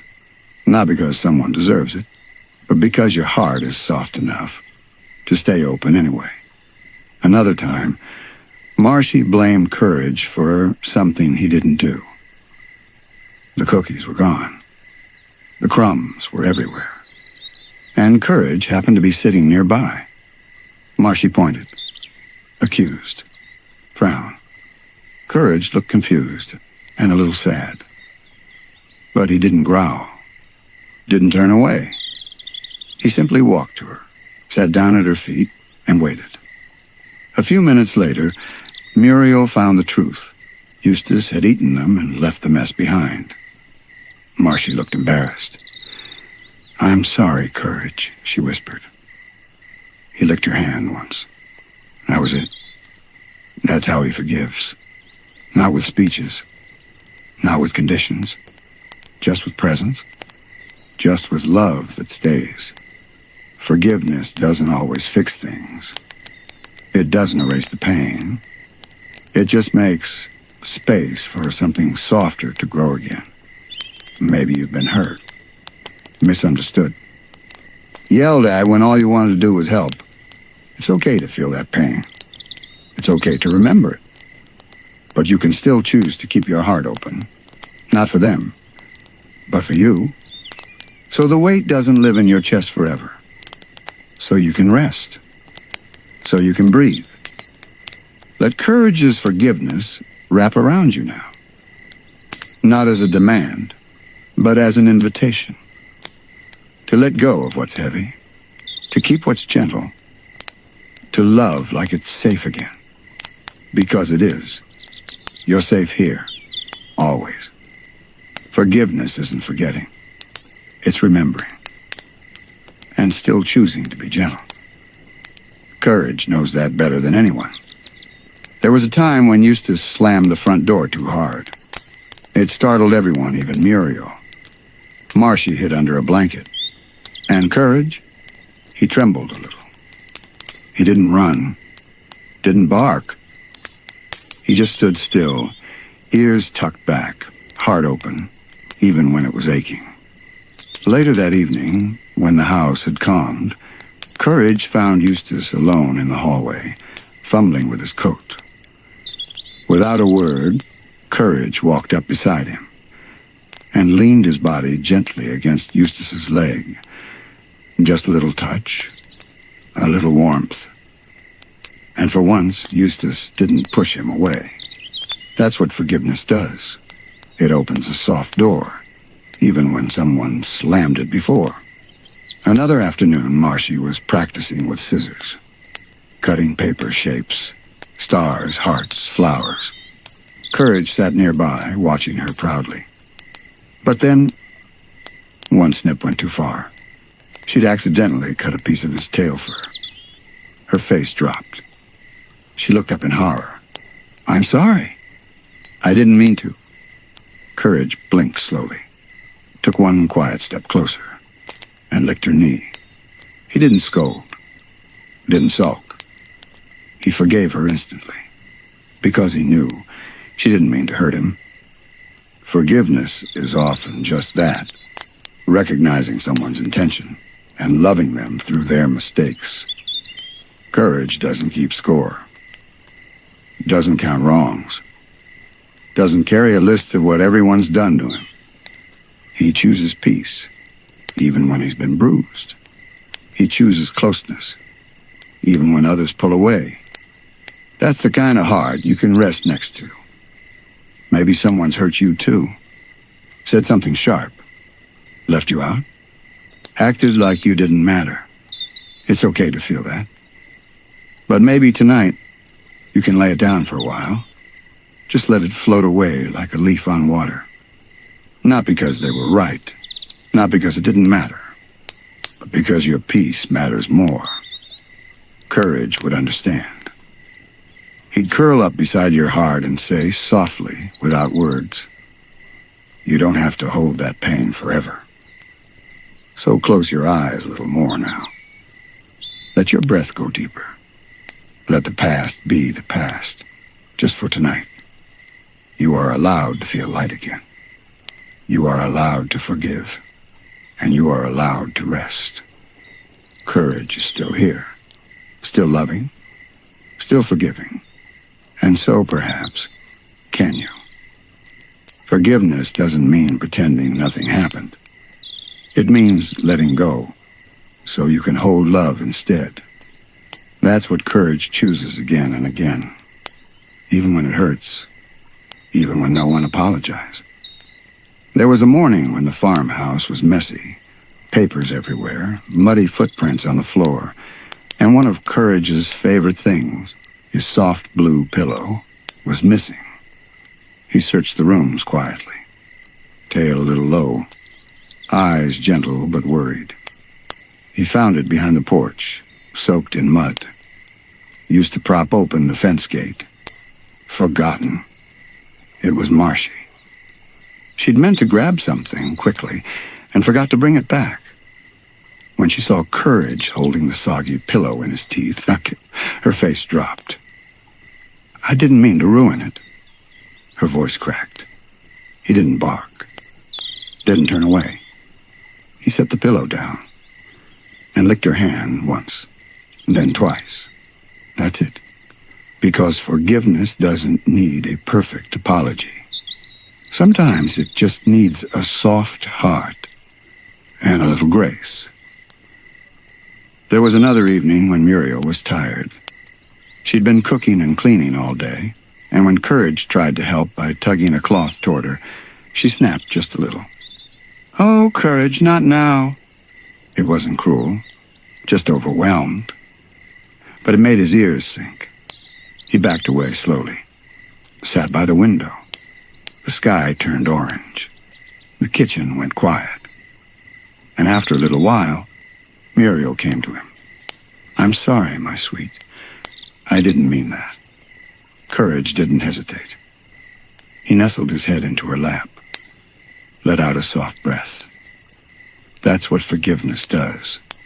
It lets love return. Even when there's been a pause, even when it felt like the light dimmed for a minute. Forgiveness isn't easy. It takes strength. The kind of strength that holds space for someone to come back differently. The kind that says, "No, I still care even after the sting." Maybe someone in your life has hurt you without meaning to. Or maybe they haven't said sorry yet. It's okay to protect your heart. But it's also okay to let it soften again. Not for them, for you. So your heart doesn't stay stiff. So your love can still breathe. Courage would sit beside you, tail curled gently, eyes warm, and remind you, you don't have to carry the weight of every wound forever. You're allowed to let go. You're allowed to feel light again. So breathe a little deeper. Sink a little lower into your pillow. The past isn't knocking tonight. Only love is here. Only peace. Only rest. And courage still beside you. Still choosing forgiveness. Still choosing you. Forgiveness isn't about being okay with what happened. It's about saying, I won't let this wound be the whole story. Courage knows that. He's been hurt and still comes back with love in his paws. There was a cold, quiet evening. The wind whistled through the farmhouse windows, and the porch creaked in that old, familiar way. Inside, Eustace had lost something again, his favorite hat. He tore through the house, opened drawers, blamed Muriel, blamed Marcy, blamed Courage. Bet you hit it, dog. Courage flinched, lowered his ears. Didn't bark back. He just slowly walked away, his tail low but still gentle. He knew he didn't deserve the blame. But he also knew sometimes people hurt when they're frustrated. Later that night, Courage found the hat on the fence post outside, caught by the wind. He could have left it there. Could have stayed quiet. But he didn't. He brought it inside, set it gently on Eustace's lap while he dozed in the chair. Didn't say a word. Just curled up on the rug nearby, like nothing had happened. That's what Courage's forgiveness looks like. Quiet grace. No drama. Just love that chooses to stay. Another time, Marcy accidentally knocked over Courage's food bowl. It was evening, and he hadn't eaten all day. She gasped, froze, whispered, I'm sorry. She looked ready to cry. But Courage, he just nudged the empty bowl toward her, sat patiently, and wagged his tail once. Forgiveness isn't a big performance. Sometimes it's just saying, I trust you didn't mean to hurt me, and leaving space for kindness to return. We all make mistakes. We all fall short. But courage teaches us something gentle and true. That if you meet every hurt with more hurt, you just build walls. But if you meet it with stillness, with patience, with soft forgiveness, you build bridges. Maybe you've been holding something heavy. Something someone said. Something they forgot to say. It's okay to feel it. To remember. But maybe tonight, you let it be just a memory, not a scar. You're allowed to soften again. You're allowed to breathe without that weight. Courage would sit by you in the dark, not saying a word, just keeping you company while your heart lets go. So let your thoughts slow down now. Let your body grow warmer, your breath steadier. You don't have to hold onto every wound. You don't have to be guarded forever. You can forgive. You can rest. Courage is still here, and you're safe. Forgiveness doesn't erase what happened, but it changes what happens next. It says, you hurt me, but I won't let that hurt harden me. Courage has been hurt before, and yet he always stays kind. There was a time when Marcy was upset. Over what? No one remembers now. But her voice was loud. Her hands were clenched. And Courage, trying to help, brought her his favorite squeaky toy. She snapped, "Not now, Courage." And she pushed it away. It wasn't mean. Just a moment. But it hurt. He'd offered love, and it got rejected. Still, Courage didn't run off, didn't pout. He walked back to the corner, curled up with the toy in his paws, and waited through her tears. waited through her quiet. And later, when Marshy sat beside him, eyes red and heart soft, he nudged the toy back toward her, tail wagging gently. That was it. Forgiveness doesn't need speeches. Sometimes it's just a second chance at closeness. Another day, Muriel left for the market. Forgot to say goodbye. It didn't mean she loved him less. But Courage still sat by the door the whole time she was gone, watching, waiting, wondering. When she returned hours later, she gasped, "Oh, my sweet, I forgot to tell you I was leaving." He didn't whimper, didn't sulk. He ran to her, nuzzled her hand, and wagged his tail like he'd never been forgotten at all. Because forgiveness is also understanding. Not everyone means to leave us out. Sometimes they just forget. And love gives them room to remember again. Maybe someone forgot you once. Maybe someone pushed your love aside, and even when you offered it gently. That hurt is real. You don't have to ignore it. But you also don't have to carry it forever. You're allowed to feel the ache and let your heart stay open. You can say, "I was hurt, but I still choose peace. I still choose love." Let your breath ease now. Let that tight place in your chest loosen. Not everything needs to be resolved tonight. Just released. Just soften. Let Courage stay close. Let his quiet loyalty hold you through this moment. You are worthy of softness, even after hurt, even after disappointment. And Courage, he forgives you, too, for the ways you've been hard on yourself. He's not keeping score. He's just keeping you company, always. Forgiveness doesn't always mean things go back to how they were. Sometimes it means moving forward with a softer heart and fewer walls. That's what Courage teaches us, without ever saying a word. There was a time when everything went wrong. The farmhouse lost power, the heater broke, and dinner burned in the oven. Eustace yelled. Muriel was flustered. Marshy nearly cried. No one meant to snap at anyone, but the tension filled every corner of the house. Courage tried to help. He fetched a candle, pushed over a blanket, even nudged a pan off the stove before it could overheat. But no one noticed. No one said thank you. He curled up in the hallway alone, listening to the rain tap on the windows, his good heart heavy. Later, Muriel found him there. She knelt down, gently touched his fur, and said, "Oh, Courage, I'm sorry we forgot to see you today." Courage leaned into her palm. No grudge, no guilt. Just love as full as it ever was. Because Courage doesn't help for attention. He helps because he cares. And he forgives, again and again. Because love for him has no limits. That's the truth about forgiveness. It doesn't say, "You were right."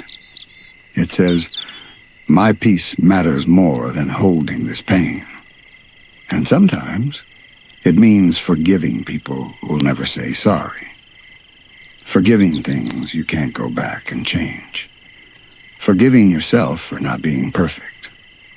Maybe there are parts of your story that still ache. Moments you replay quietly at night. You don't need to erase them. But you can place them down gently now, like old leaves.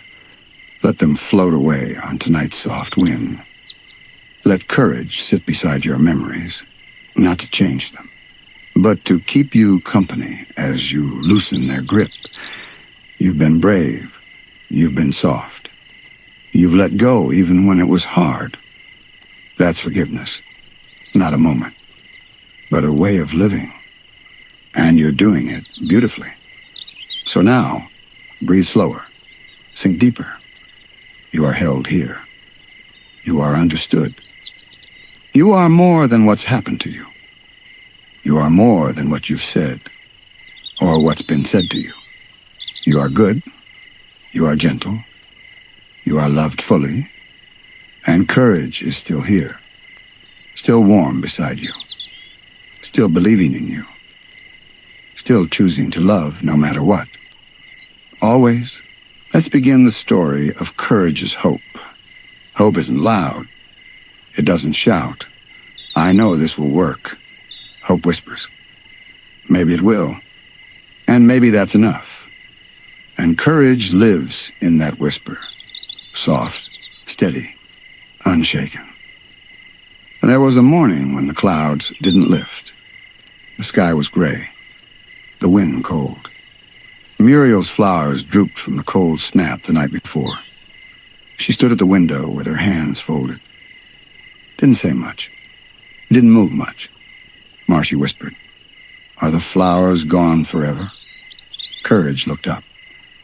And even though the garden was silent, even though the green had faded, he walked outside, pawed at the soil, sniffed near the roots, then looked back at them, tail wagging slowly. He didn't know for sure the flowers would return, but he believed it was possible. That's hope. Showing up to the cold garden, with warmth still in your heart.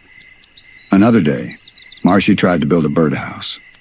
She worked so hard, used string and glue and buttons and paint. But the roof caved in. She stared at it for a long time, then said, "Maybe I'm not good at anything." Courage didn't try to fix it, didn't rush her. He just brought her a small stick, dropped it at her feet. It wasn't a solution. It was a beginning. Hope isn't about knowing what to do. It's about saying, "Let's keep going. Let's try again." Courage doesn't hope blindly. He hopes bravely, even when no one else sees a way forward. Oh, he does. Even when it's dark, he lights a little candle in his heart and follows its flicker. That flicker saves everyone. Maybe you've had days like that too, where things fell apart, where the garden wilted, where the sky stayed gray too long. You're not alone. And tonight, you don't have to force a big hope, just a small one. A breath that says, "Maybe tomorrow will be a little better." Courage would sit beside you for that. Quiet. Still. Believing not in perfect outcomes, but in you. So rest now. Let go of what didn't bloom. Let go of the broken pieces for a while. You don't need to fix anything tonight.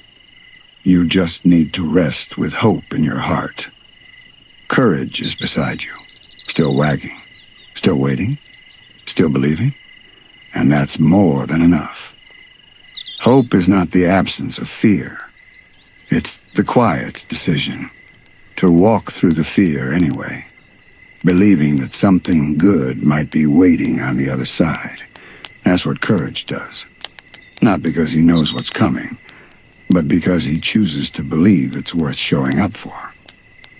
One quiet evening, Eustace sat outside under the porch light. The windmill wasn't spinning. The trees stood still. Something in him looked tired. His eyes, his shoulders, his silence. Courage came out and sat near his boots. Didn't ask. Didn't push. Just watched the sky with him. And after a while, Eustace mumbled something no one quite heard. It wasn't an apology. It wasn't a complaint. It was more like the sound of someone wishing things could be better, but not knowing how. Courage didn't leave, didn't nudge, didn't try to cheer him up. He just stayed. Because sometimes hope isn't a speech. It's a quiet presence beside pain, a small reminder that the sky can clear, even if it hasn't yet. Another time, Marcy made a little sign that said, "Birds welcome." She taped it to a tree and placed birdseed underneath. Days passed. no birds came. She almost gave up. Maybe they don't want to come. But courage came every morning with her, sat beside the seed, watched the branches. He didn't know if they'd come, but he believed they might. And one morning, just as the sun rose pink behind the hills, a little bird fluttered down. Then another. Then three. Marcy gasped. Courage's tail thumped the grass once, then again. Hope had come, on tiny wings, because they waited for it. That's what courage does. He waits with you, even when nothing changes, even when no one else believes. Because hope lives in the possibility, not the promise. Maybe there's something you waited for, something that hasn't arrived, something that feels just out of reach. You're not foolish for hoping. You're brave. And you're not alone. Courage is sitting beside you, your small sign still posted, your bird seed still poured out, and your heart still wide open. Hope lives here, even if it hasn't landed yet. So take a breath now. Let your body soften into your bed. Let your heart stretch just a little wider, not because you're sure, but because you're open. That's what hope is, and it's enough. Courage is right here, always. Hope is quiet strength. It's a soft refusal to give up, even when nothing around you says it'll be okay. Something inside you gently whispers, maybe it still will. That's the way courage lives. There was a long afternoon when the power went out. No lights, no music, no warm meals. The farmhouse felt empty, still dim. Muriel wrapped herself in a shawl and hummed a song softly. Marcy sat near the fire, drawing in the fog on the window. Eustace just grumbled, this old place is done for. But courage, he moved through the quiet, brought candles, found matches, tugged a warm blanket from the hallway and draped it near Muriel's feet. He couldn't fix the power. He couldn't change the storm. But he could hope out loud through small actions, gentle gestures, silent kindness. Because hope doesn't always roar. Sometimes it just sets a candle down and waits with you in the dark. One morning, Marcy tried to plant something in a teacup, a tiny little sprout she'd named Hopi. For days, it stayed just soil. She watered it, spoke to it, even drew a tiny smiley face on the cup. But nothing grew. She almost threw it out. Courage nudged her hand, then sat in front of the teacup like it was the most important thing in the house. She blinked, then smiled. She didn't throw it out. And 2 mornings later, the faintest curl of green peeked through the soil. Hope, small, late, but real. That's the kind of heart courage has. He doesn't rush miracles. He just waits beside them until they arrive. Maybe something you planted hasn't grown yet. A dream, a wish, a part of yourself that's still under the soil. It's okay. You don't have to dig it up in panic. You don't have to give up on it just because it's slow. Just keep showing up. Keep watering gently. Keep believing in what you can't see yet. Courage would sit beside your teacup too, tail still, eyes warm, full of quiet hope. You're not foolish for waiting. You're faithful. And that matters. Let your breath be soft now. Let the dark feel gentle instead of scary. Let the silence feel safe. Hope lives here. Even if it's just a little seed tonight, courage is with you. And his hope is enough for both of you. Hope doesn't always shine. Sometimes it flickers. Sometimes it hides behind clouds. But even on the darkest nights, courage keeps his little light on. There was a long, loud storm once. Thunder shook the windows. Lightning flashed like a strobe. The farmhouse trembled. Muriel held her tea extra close. Marcy covered her ears. Even Eustace stayed quiet. And Courage? He was afraid everyone could see it. His paws shook a little. His tail curled tight. But still, he moved. He checked the windows. He found Marcy's stuffed animal under the couch.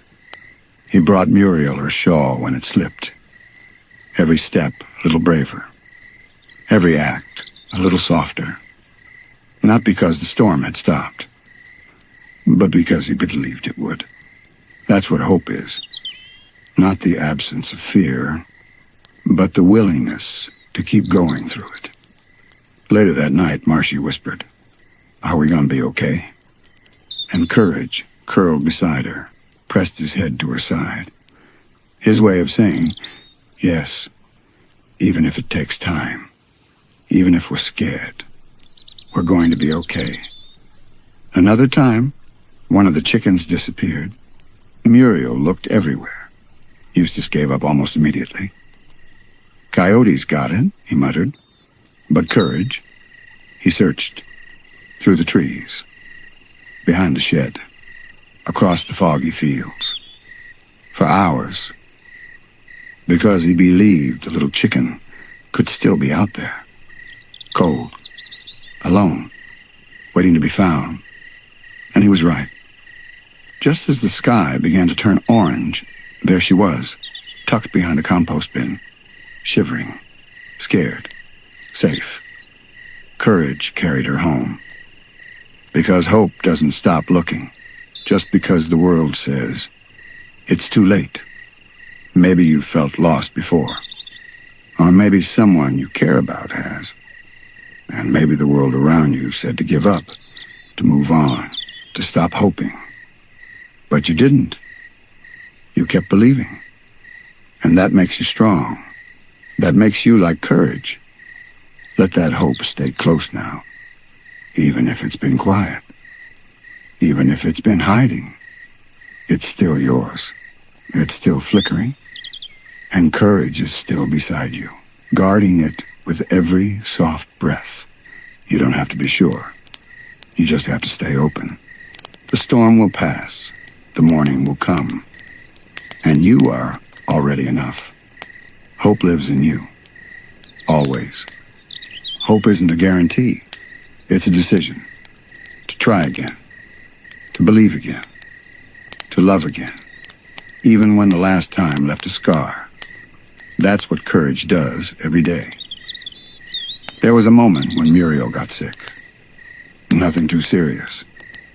But enough that she stayed in bed with tea and blankets. Her voice soft, her hands still. The house felt different. Quieter. A little heavier. Marcy tiptoed around, unsure what to say. Eustace stayed in the garage most of the day. And Courage? He made his own quiet routine. He checked the kitchen every hour. Carried a little bowl of broth, even if it spilled a little. Tugged fresh socks up from the laundry. Sat by her bed and listened to her breathing. He didn't know when she'd feel better. Didn't know if the tea or the quiet or the care was enough. But he believed in the possibility of better. And sometimes, that's all hope needs. Not certainty. Just the willingness to stay. Another time, Marcy built a paper lantern. She said it would float into the sky and carry a wish with it. But when she lit the candle, the wind knocked it over. It crumpled. The paper tore. Her eyes filled with tears. "I wanted it to work," she whispered. Courage picked up one of the torn pieces, carried it to her lap, waited. Not fixing it, just believing with her. Because hope is also about grieving the broken pieces without giving up on light. That's what Courage does. He lets you hurt and believe at the same time. He doesn't force smiles. He just stays with you until they return on their own. Maybe something didn't work out for you recently. Maybe something you hoped for fell apart. Maybe your lantern crumpled before it ever left the ground. It's okay to feel that. But don't let that be the end. There's still room for light, still room for healing, still room for a new version of your dream. Courage would be there for it, holding your hope like it's made of gold, because it is. So breathe a little softer now. Let your muscles loosen. Let your heart stretch wider. Whatever hope you're holding, big or small, broken or brand new, you don't have to carry it alone. Courage is here, and he still believes in you, in tomorrow, in the gentle, growing good that hasn't even arrived yet. Hope is not about pretending everything is okay. It's about whispering, I believe it can be okay, someday, and holding on to that whisper, like a little flame in the wind. Courage does that, every single day. There was a winter night, long and quiet. Snow piled against the windows. The heater hummed. The world outside had gone still. Marcy had a nightmare. She woke up with tears on her cheeks. She couldn't explain what happened, just that it was dark and scary, and it felt too real. Muriel held her gently. Eustace stayed in bed. But courage. He climbed onto her blanket, curled himself right into her arms, and didn't move. His heartbeat slow, his breath steady. He didn't ask her to stop crying. Didn't tell her everything was fine. He just stayed. Because sometimes hope doesn't look forward. Sometimes it just holds you through the moment you're in. There was another night. No drama, no storm, no sadness. Just silence. Everyone was asleep. The house was dim. The windmill turned slowly under the stars, and Courage stood at the window, just watching. Maybe for no reason at all, or maybe for every reason. Because that's what hope does. It keeps watch, even when there's nothing left to fear. It believes the morning is coming, even when it's still midnight. That's the heart of courage, a silent, unwavering belief that love, peace, safety, they all come back in time. Even if it's slow, even if they take the long way home. Maybe you're in a quiet night right now. Maybe there's no big pain, but your heart still aches a little. That's okay. You don't need a reason to feel heavy.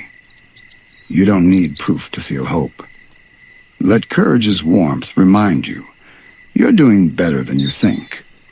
And tomorrow might just surprise you with something soft, something new, and something bright. So now, drift deeper. Let your thoughts fall like snowflakes. Let your body soften completely. Let hope stay with you tonight, not as pressure, but as peace. You don't have to do anything. You don't have to solve anything. You just have to rest. Courage is curled beside you, still watching the stars, still believing in better days, still holding the flame for you, always. Compassion is the soft power behind all of Courage's actions. It's why he runs toward danger not for glory, but because someone needs help. He feels what others feel, and he moves gently through the world with a heart that cares deeply, no matter what. Let's begin the next journey of Courage's compassion. Compassion doesn't rush to fix. It listens. It understands. It says, I may not know what to do, but I'll be here with you while we figure it out. That's how Courage lives. One morning, Marcy scraped her knee on the gravel near the barn. It wasn't serious, but she sat on the step, holding her leg and trying not to cry. Eustace walked past with a grunt. Muriel was inside baking. But Courage, he noticed. He came up quietly, sat in front of her, looked into her eyes, not at the scrape, but into her. Then he did something so small, so deeply kind. He brought her one of Muriel's kitchen towels, and a soft one, the one with little strawberries on it. He didn't press it against the wound. He just laid it gently in her lap and curled up beside her feet. Because he knew what she needed and wasn't fixing, just comfort. That's compassion. Not rushing, not solving. Just being with someone, right where they are. Another day, Eustace lost something. Not his hat this time. It was an old photo from his younger days. A small one, folded and faded. But you could tell it meant something. He turned the house upside down, growled, blamed the wind, grumbled that it didn't matter anyway. But courage saw through that. He searched the yard quietly, looked behind the fence posts, beneath the bird bath. And finally, under the doormat, there it was. When he brought it back, he didn't wait for thanks. Didn't expect a smile. He just placed it gently on the kitchen table and sat by the window. Because compassion doesn't need recognition. It just wants others to feel whole again. Courage doesn't care how someone talks to him. He cares how they're feeling underneath. He listens beyond the words. He sees past the actions. He knows when someone is hurting, even if they don't say it out loud. Maybe someone's done that for you, noticed your quiet pain, stayed near when you didn't have the words.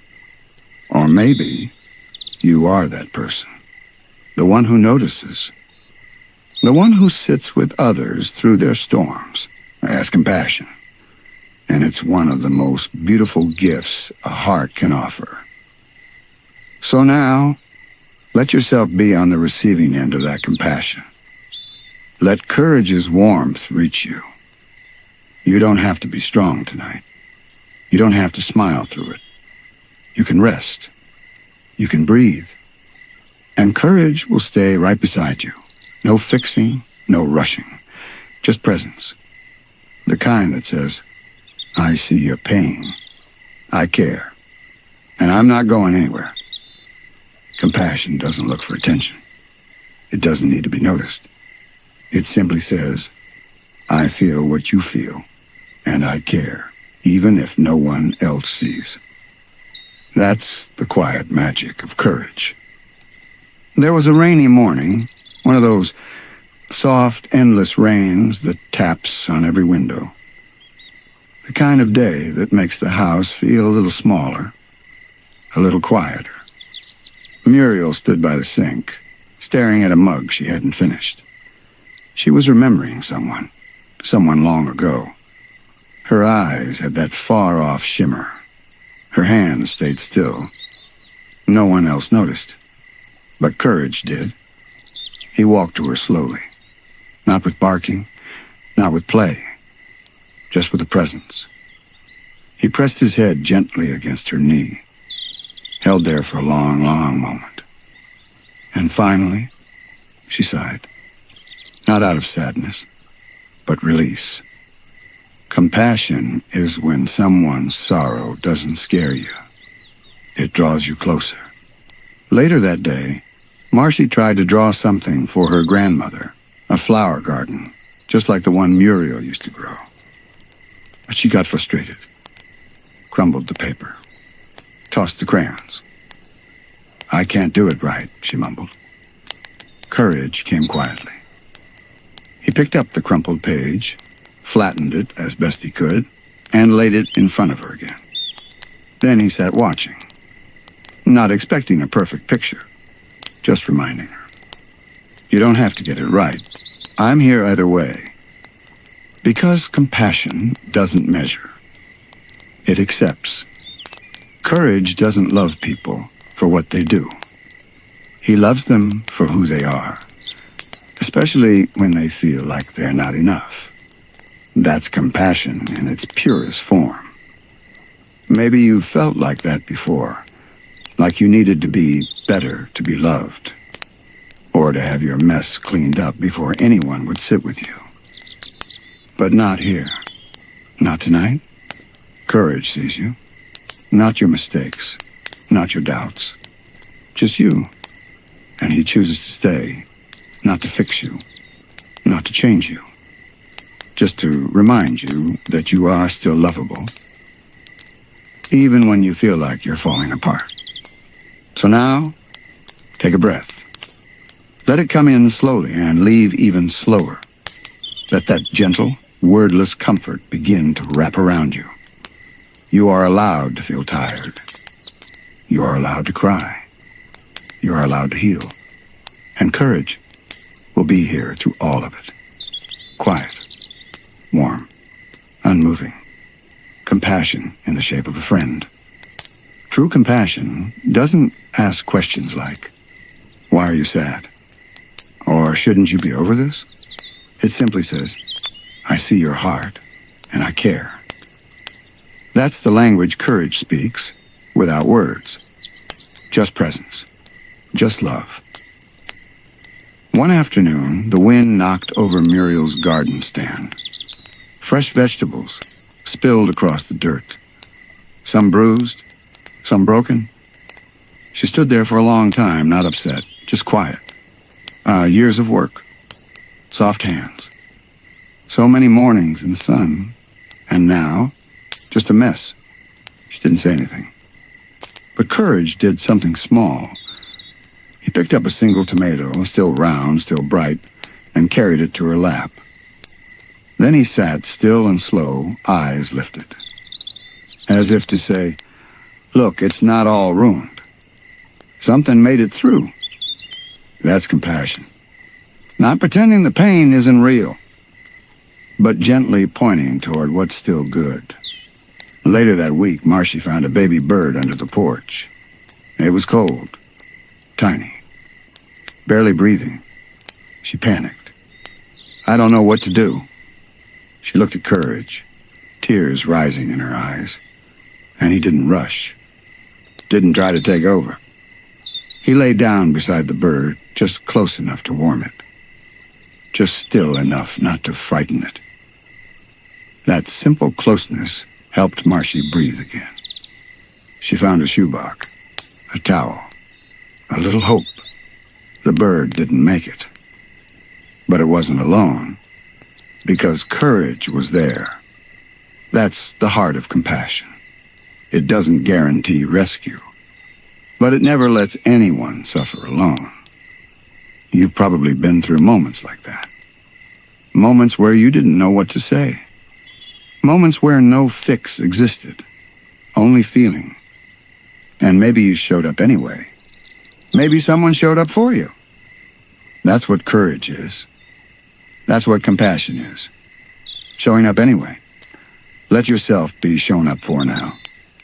Not by someone fixing you. Not by someone cheering you on. Just by someone staying quietly, gently, lovingly. That someone is courage. Still here. Still watching your breath. Still feeling your heart. He doesn't care if it's bruised. He just wants you to know you're not alone with it. Not tonight. Not ever. Let your muscles go soft now. Let the griefs you're carrying settle like dust. Let comfort enter your body like warm light. Courage sees all of it. And he stays anyway. That's compassion. And tonight, it's all yours. Compassion doesn't push away pain. It pulls a chair up beside it. It doesn't say, "Be strong." It says, "I'll be strong with you." That's courage's way. There was a windy evening. The kind where the house creaked and the screen door tapped. The kind where everything felt unsettled. Eustace had a headache. Marcy was moody. Muriel kept misplacing things. Little tensions. Little sighs. No one was really okay, but no one wanted to admit it. Courage wandered the house, not fixing, just noticing. He pulled Muriel's knitting basket beside her. Fetched a pencil. Marcy lost under the couch. Left a hot water bottle outside the bathroom door for Eustace. Nothing big. Just acts of tenderness. Tiny reminders. You don't have to hold this alone. That's compassion. Not loud. Not dramatic. Just deeply aware. Another time, the neighbor's old dog passed away. Marcy cried all night. She had played with that dog since she was small. I didn't even get to say goodbye. She whispered that to no one in particular. But Courage heard it. And the next morning, he brought her a tiny plush from under her bed. One she hadn't held in months, a little gray dog with floppy ears. He placed it in her hands, then curled up beside her and didn't move. She didn't smile. She didn't stop crying. But she held the plush. And she held Courage. Sometimes compassion doesn't heal. It just helps you feel less alone while you heal. That's what Courage understands. That real kindness doesn't ask people to stop hurting. It simply says, I'll be right here until the hurting softens. Maybe someone didn't show up for you when you needed them most. Maybe you've had to carry things in silence, with no hand reaching out. But tonight, Courage is here, in full presence, in quiet support. He doesn't need you to be cheerful. He doesn't ask you to be strong. He just wants you to rest, because you've carried enough. And now, compassion will carry you. So breathe into that. Let the edges of your body melt into the blankets. Let your thoughts slow down. Let your heart be seen without fear. You are not a burden.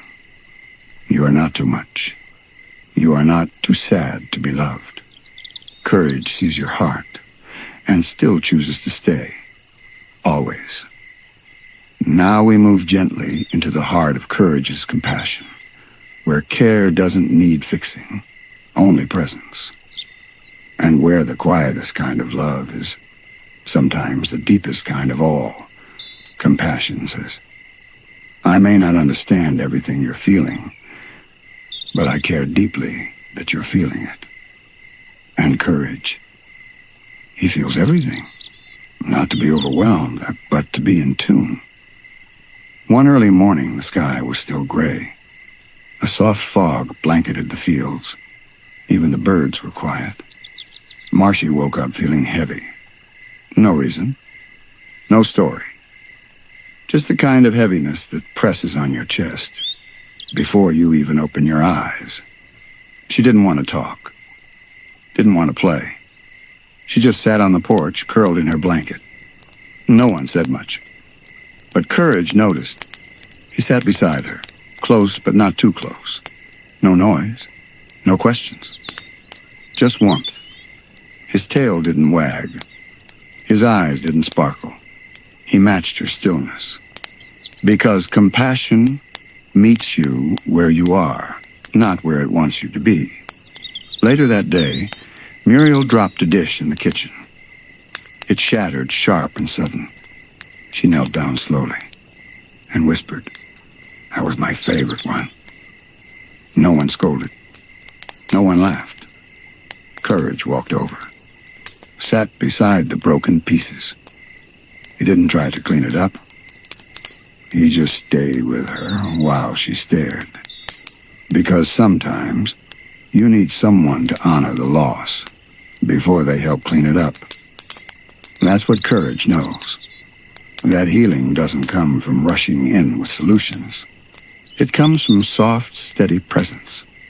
From a soul who says, you can feel this, and I'll be right here while you do. Maybe you've had a moment like that. Something broke, not just a dish, but something inside. And someone tried to cheer you up too fast. Tried to fix what wasn't ready to be fixed. Or maybe no one noticed at all. But Courage would notice. He He always does. And he would sit with you without needing a single word from you. Because your pain deserves quiet company, not interruption. So breathe now, as if courage is sitting beside you, still and warm. Let that comfort reach the places in you that haven't been held in a long time. Let yourself be soft. Let yourself be seen. Because even if no one else understands how heavy it feels, courage does. And that's enough. Compassion doesn't wait for the storm to pass. It sits with you in the rain. It holds the umbrella. Or sometimes it just gets wet with you. Because the point isn't to be dry. And the point is not to be alone. There was one night when courage stood at the window long after everyone was asleep. The house was dark. The fields quiet. No sounds but the gentle creak of the old windmill. And yet, he stayed there, watching, breathing. You might wonder why. But courage was simply making sure the world outside was still calm. He wasn't guarding. He wasn't afraid. He was simply being present for those inside who needed peace to rest. That's compassion. Not doing, just being. Fully, lovingly, without needing to be seen. Later that same week, Marcy made a mistake with the toaster. Burned the bread, filled the kitchen with smoke. She froze. I always mess things up, she whispered. Muriel was kind. Eustace grumbled. But courage. He brought her a fresh slice of bread, uncooked, unbuttered. Just a quiet invitation to try again. No judgment. No lecture. Just another chance. Because that's what compassion offers. A quiet do-over. Not because you earned it, but because you deserve softness no matter what. Courage has always shown us that compassion doesn't keep score. It doesn't hold grudges. It doesn't demand perfection. It meets you, breath to breath, in the exact place where you are hurting, and stays there with you until the ache eases. Maybe you needed to hear that tonight. Maybe you've been hard on yourself. Maybe no one reminded you recently how worthy you still are, even on your messiest days. But courage knows. He doesn't see broken. He sees tired. He sees effort. He sees someone who is still trying. And to him, that's everything. So now, let it all go. The pressure, the weight, the self-doubt. Let courage lie beside you. Quiet, gentle, unmoving. Not because you need to be rescued, but because you deserve to be loved without needing to earn it. That's compassion. And you are safe in it now. You did beautifully, sleepyhead. You made it through another full, soft-hearted journey. Now breathe. Close your eyes. Drift into the deepest, most peaceful sleep you've had in a long while. And remember, courage is still here. Still watching over you. Still loving you completely. Even in your silence. Even in your stillness. Even now. Always. Let's begin now, peacefully and slowly. Our next journey into courage is gratitude. Gratitude is a way of seeing, not just what's missing, but what's here. Not just what's gone wrong, but what's gone quietly right. And courage, he sees it all. There was a soft morning once, the kind where sunlight poured through the windows, and the farmhouse smelled like toast and jam. Marcy sat at the table with warm socks. Eustace grumbled about the newspaper, and Muriel hummed an old tune. Nothing big happened. Nothing fancy. But courage looked around, tail thumping gently, and you could almost hear his thoughts. This is good. This is safe. This is enough. That's gratitude. Not waiting for perfect, just welcoming the good that already is. Later that day, Marshy gave Courage a biscuit. Just a small one. The plain kind. But he didn't snatch it. He took it slowly, looked into her eyes, licked her hand afterward, a little thank you kiss. Because even a small gift to a grateful heart feels huge. Courage doesn't just feel grateful for food or toys. He's grateful for company, for laughter in the hallway, for the sound of Muriel's voice and the softness of Marshy's giggle. He even feels grateful for quiet. Sometimes he just lies on the rug, eyes half closed, tail wagging faintly, not needing anything, just thankful to be here. Gratitude doesn't mean you ignore hard things. It just means you make space for light, even while the shadows exist. That's how courage lives. He knows there's fear. He knows things go wrong. But he also sees the kindness, the warmth, the love, and he lets it in. Maybe you've had days where it was hard to feel thankful.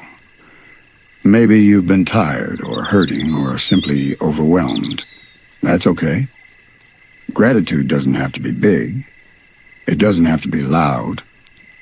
It can be as small as this breath, this moment, this soft place to rest.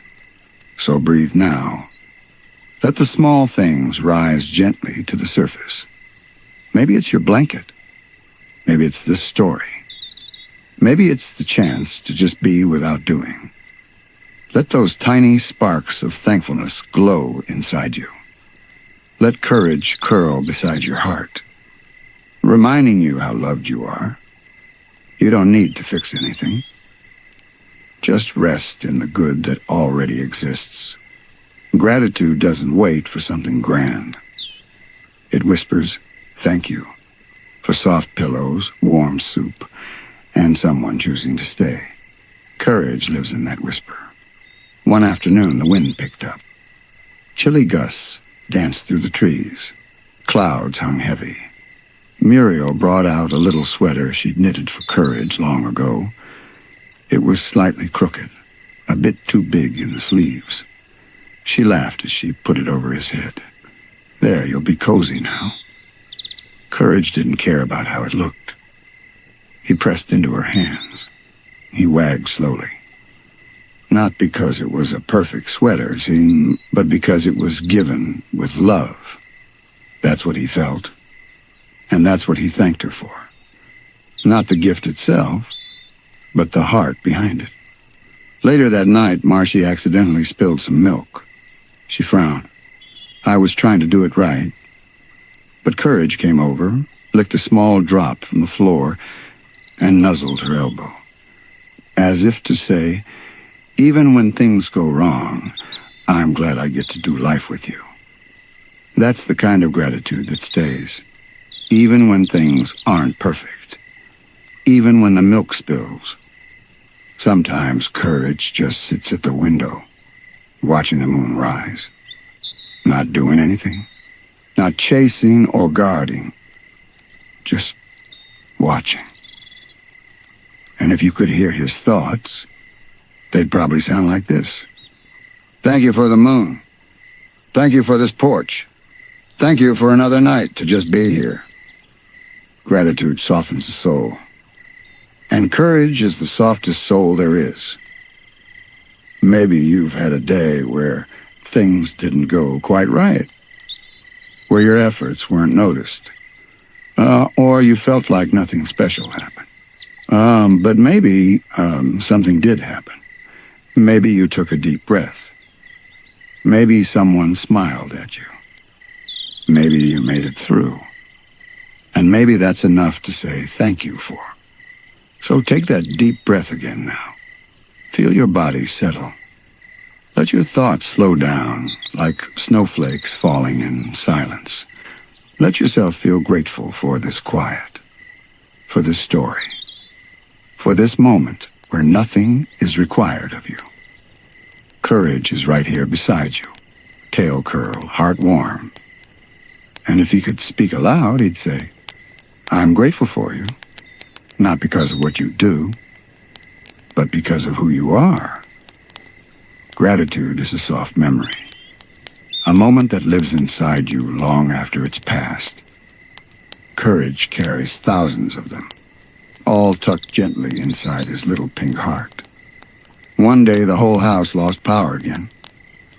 The fridge clicked off. The lights dimmed. The radio went quiet. Eustace huffed. Muriel lit candles. Marcy got nervous. And Courage? He went to the kitchen and sat in front of the oven. Why? Because earlier that morning, Muriel had baked blueberry muffins just for him. She set one aside near his bowl, wrapped in a napkin with a sticky note. "For my brave boy." He hadn't eaten it yet. He was saving it. And now, in the dark, in the cold, he remembered. Even if the power was gone, that little moment of love remained. So he sat in front of it, not to ask for more, but just to feel grateful again. That's how his heart works. Gratitude on repeat. Another evening, Marcy was quiet. She'd had a long day, and her shoulders sagged as she sat by the fireplace. Courage walked over, curled up on her lap, heavy and warm. She smiled, half asleep, and whispered, "Thank you, Courage." He didn't move, but if you look closely, you'd see his ear twitch, just slightly, because even a whisper of thanks stays with him forever. Gratitude doesn't fade. It deepens. It turns ordinary days into something remembered. And Courage, he remembers everything. That time you stayed. That time you smiled. That time you were gentle, even when you were tired. Maybe you don't feel thanked enough. Maybe you do so much, and it goes unseen. But tonight, let that go. Because Courage sees. He remembers.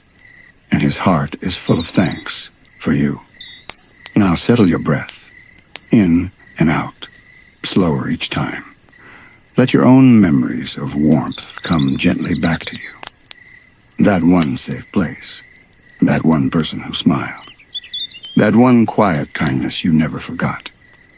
Hold them close now. Oh, wrap yourself in them like a blanket. You are surrounded by gratitude. And Courage is curled beside you, tail flicking gently, heartful, not asking for anything, just saying, "Thank you for being here. Thank you for being you." Gratitude is a quiet celebration, not loud, not grand, but real. It says, this moment matters. This love matters. You matter. Courage feels that every day. There was a morning when Marcy dropped her toy outside in the yard. It had rained the night before, and when she found it, the toy was muddy, soggy, ruined. She sighed. It's not the same anymore. But Courage didn't look at the toy. He looked at her, and he brought her something unexpected. An old stick from the back garden, one he used to chew when he was younger. He placed it gently at her feet, not to replace the toy, but to say, I've had to say goodbye to things too, and I'm still grateful for what came after. Gratitude remembers the past without getting stuck in it. It honors the loss and still finds something to love in what remains. That's what courage teaches. Later that evening, Eustace fell asleep in his chair.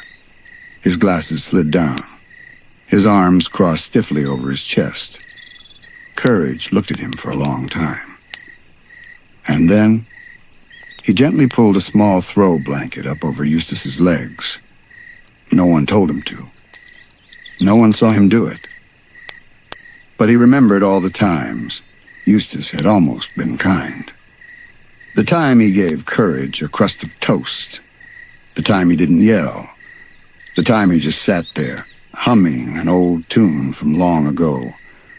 Even the smallest kindness, courage holds on to it. Because a grateful heart doesn't need perfection. It only needs presence. Maybe someone in your life didn't always show their love in perfect ways. Maybe they tried, but never quite said it. Still, courage would remind you, sometimes love is quiet. And sometimes being grateful means seeing the love that was there even if it wasn't loud. So now, breathe gently. Let your body relax into safety. Let your thoughts slow down like falling leaves. You don't need to chase anything tonight. You don't need to earn anything. You are already surrounded by blessings. Some loud, some quiet. Allrin, courage is still right here, watching you sleep, wagging his tail once, just to say, I'm thankful for this stillness, this moment, this connection. Gratitude doesn't have to be spoken. Sometimes it's in the way you look at someone, the way you sit beside them, the way you stay. Courage is made of that kind of thankfulness.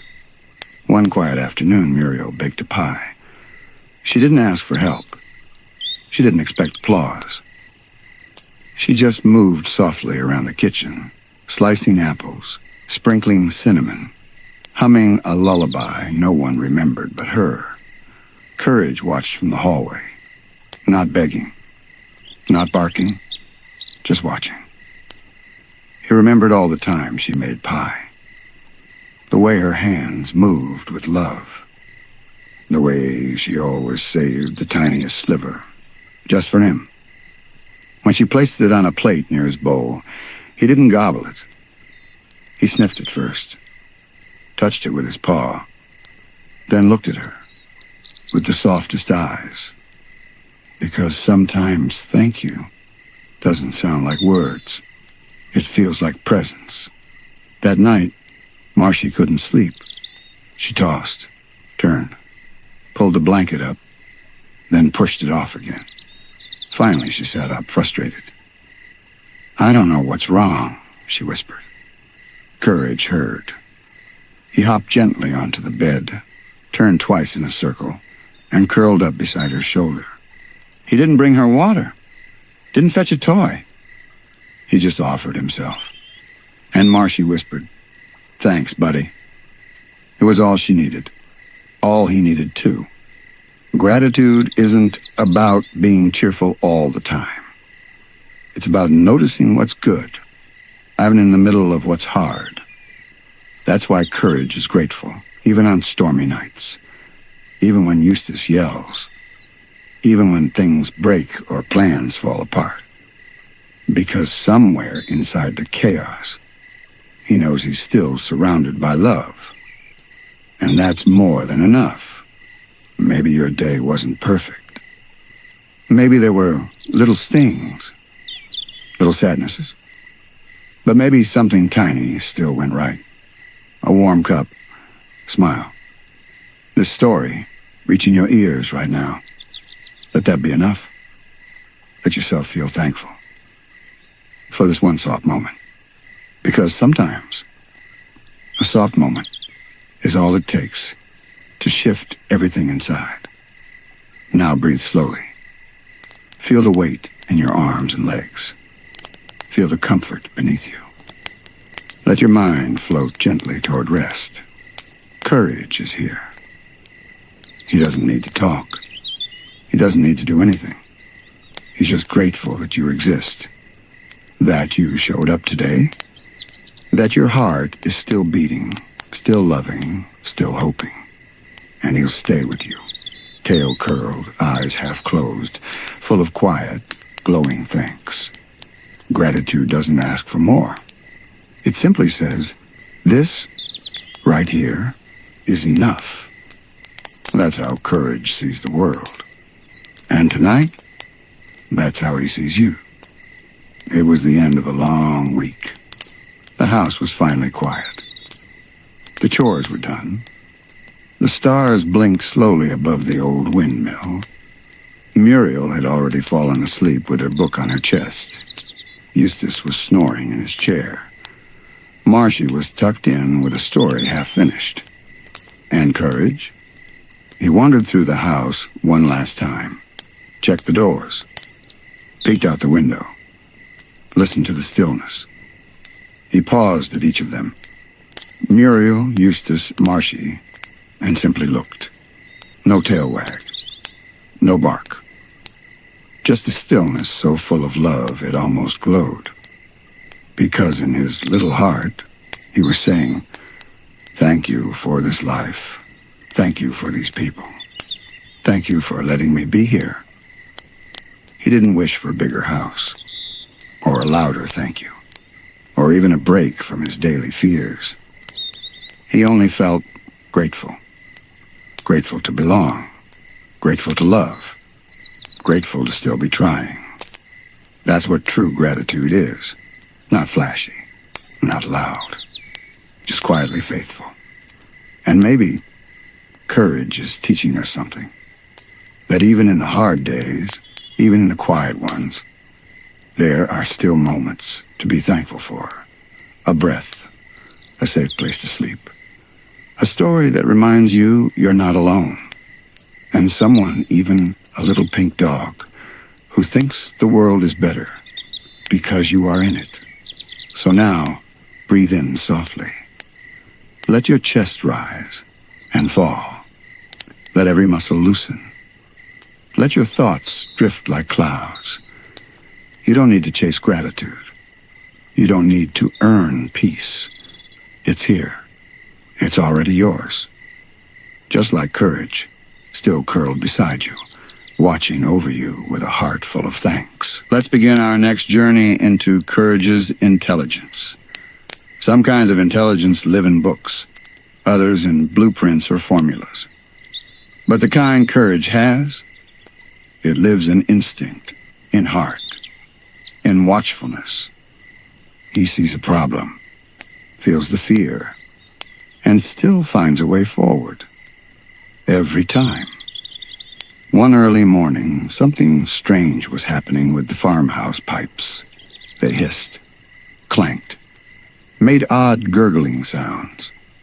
Muriel thought it was nothing. Eustace ignored it completely. Marcy was still asleep. But Courage watched, listened. His ears perked, head tilted, nose twitching. He followed the sound from the kitchen to the bathroom, to the crawl space beneath the floorboards. And there it was, a slow, sneaky leak, so quiet it almost couldn't be heard. No one saw it coming, but Courage did. He ran to the shed, pulled open the old toolbox with his teeth, found tape, wire, a flashlight. He didn't know everything, but he knew enough. Enough to patch the pipe.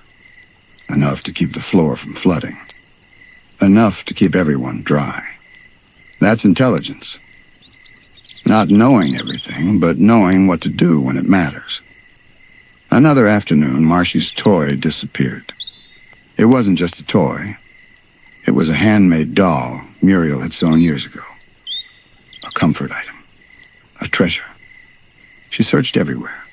Almost cried. Courage watched her movements. Her eyes. Her footsteps. He remembered she was in the attic that morning. He remembered the window had been cracked open. He remembered a certain crow that liked shiny things. He ran outside, scanned the treetops, and sure enough, high in a crooked branch, there it was. He barked up at it gently, offered the bird something better, a cracker from the porch, traded, and brought the doll home, all without anyone telling him what to do. That's intelligence, too. Observation, problem solving, empathy. Courage doesn't show off. He doesn't brag about what he knows. He simply pays attention. He learns from the world around him. He adapts. He tries. And when it matters most, He always finds a way. Maybe you've done that too. Maybe you figured things out, or even when you were afraid. Even when no one noticed. That's intelligence, the quiet kind. The brave kind. And tonight, you don't have to prove how smart you are. You can just rest, knowing that your heart holds more wisdom than you realize. So now, breathe deeply. Let your thoughts settle. Let the hum of courage's gentle, brilliant mind float softly around you. He's still thinking, still noticing, still solving what needs solving. But right now, he's choosing to be here with you.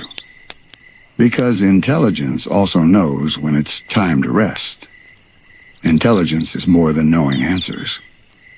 Sometimes it's watching quietly, listening deeply, trusting your instincts, even when no one else does. And courage? He does all three, all the time. It was a foggy morning. Thick white mist rolled over the hills, wrapping the farmhouse in silence. Muriel made tea. Eustace went back to bed. And Marcy played with her puzzle blocks. But Courage noticed something odd. A strange footprint outside. Not Eustace's, not Muriel's, not his own. He tilted his head, sniffed the air, took a few slow steps. No barking, no panic, just focus. He followed the trail around the house, to the barn, and then to the well. The cover was loose. Something had been there. Something curious. Maybe harmless. Maybe not. But Courage didn't wait to find out. He slid a large rock over the well cover, alerted Muriel with a tug on her apron, stared until she looked where he wanted her to. She smiled. Good thinking, my brave boy. He didn't stop danger, but he prevented it. And that is intelligence. Later that day, Marcy got stuck in the shed. The door had closed behind her. Too heavy for her to push. She called for help, but her voice was soft, and the wind carried it away. Courage was outside. He didn't hear the words, but he felt something wasn't right. He scanned the yard, noticed the open shed, saw her backpack on the ground, and ran. He pawed at the door, tried the handle. Nothing. So he looked around, found a metal rake, wedged it under the edge of the door, jumped, bounced, leaned with his whole body, and the door creaked open. She burst into tears, held him close, said, "How did you know?" He didn't answer, but his eyes said everything. I just knew. That's intelligence too, reading between the lines, feeling what others don't say, trusting your gut, even when there's no proof yet.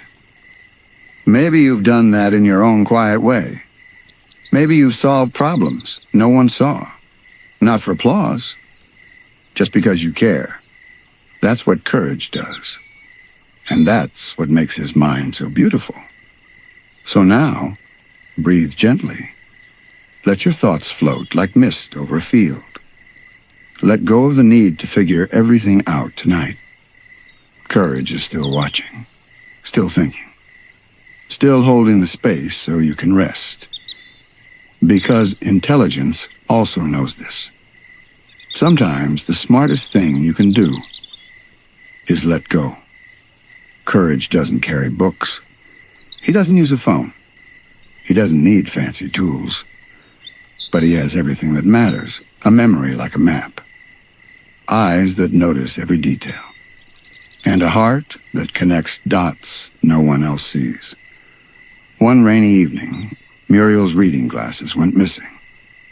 She needed them for her sewing, but they weren't in her usual drawer. Not on the counter. Not in the sitting room. Everyone gave up quickly. Maybe I'll find them tomorrow, she said with a tired sigh. But Courage didn't give up. He sniffed the chair, followed a trail of wool, spotted a thread, caught on a loose splinter by the pantry. Then he remembered something. Earlier that day, Muriel sneezed. Her glasses had wobbled, and she had set them down on a bag of flour. He ran to the kitchen. There they were, half buried in a sack of flour, just where memory and instinct led him. Muriel laughed. "Oh, Courage, what would I do without you?" He wagged once, not because he was proud, but because she could keep doing what she loved. And that's the kind of intelligence he carries. Problem-solving through care. Another day, Marcy was learning to draw. But she got frustrated. "I can't make it look right," she said, but tossing her pencil aside. Courage walked over, tugged a small photo off the fridge, one of Marcy smiling. He placed it gently beside her paper. And then he dipped his paw in paint and made a little paw print on the corner of her sketch. It wasn't perfect, but it was something. Marcy smiled. "That's really good, Courage." He just sat beside her, tail wagging quietly. Because intelligence isn't always about logic. Sometimes it's about knowing how to encourage someone in just the right moment. You might carry intelligence like that, too. The kind no one grades, the kind that can't be ranked, but the kind that matters most because it comes from love, from awareness, from being present. So now, breathe into your own wisdom, the choices you made, the instincts you followed, the ways you've helped even when it was hard. You don't have to explain any of it. You don't have to prove a thing. Courage already sees the depth of you, and he's proud of you just for being here. Let your thoughts rest now. Let them slow down. Let them float softly, like Courage watching the rain through the window.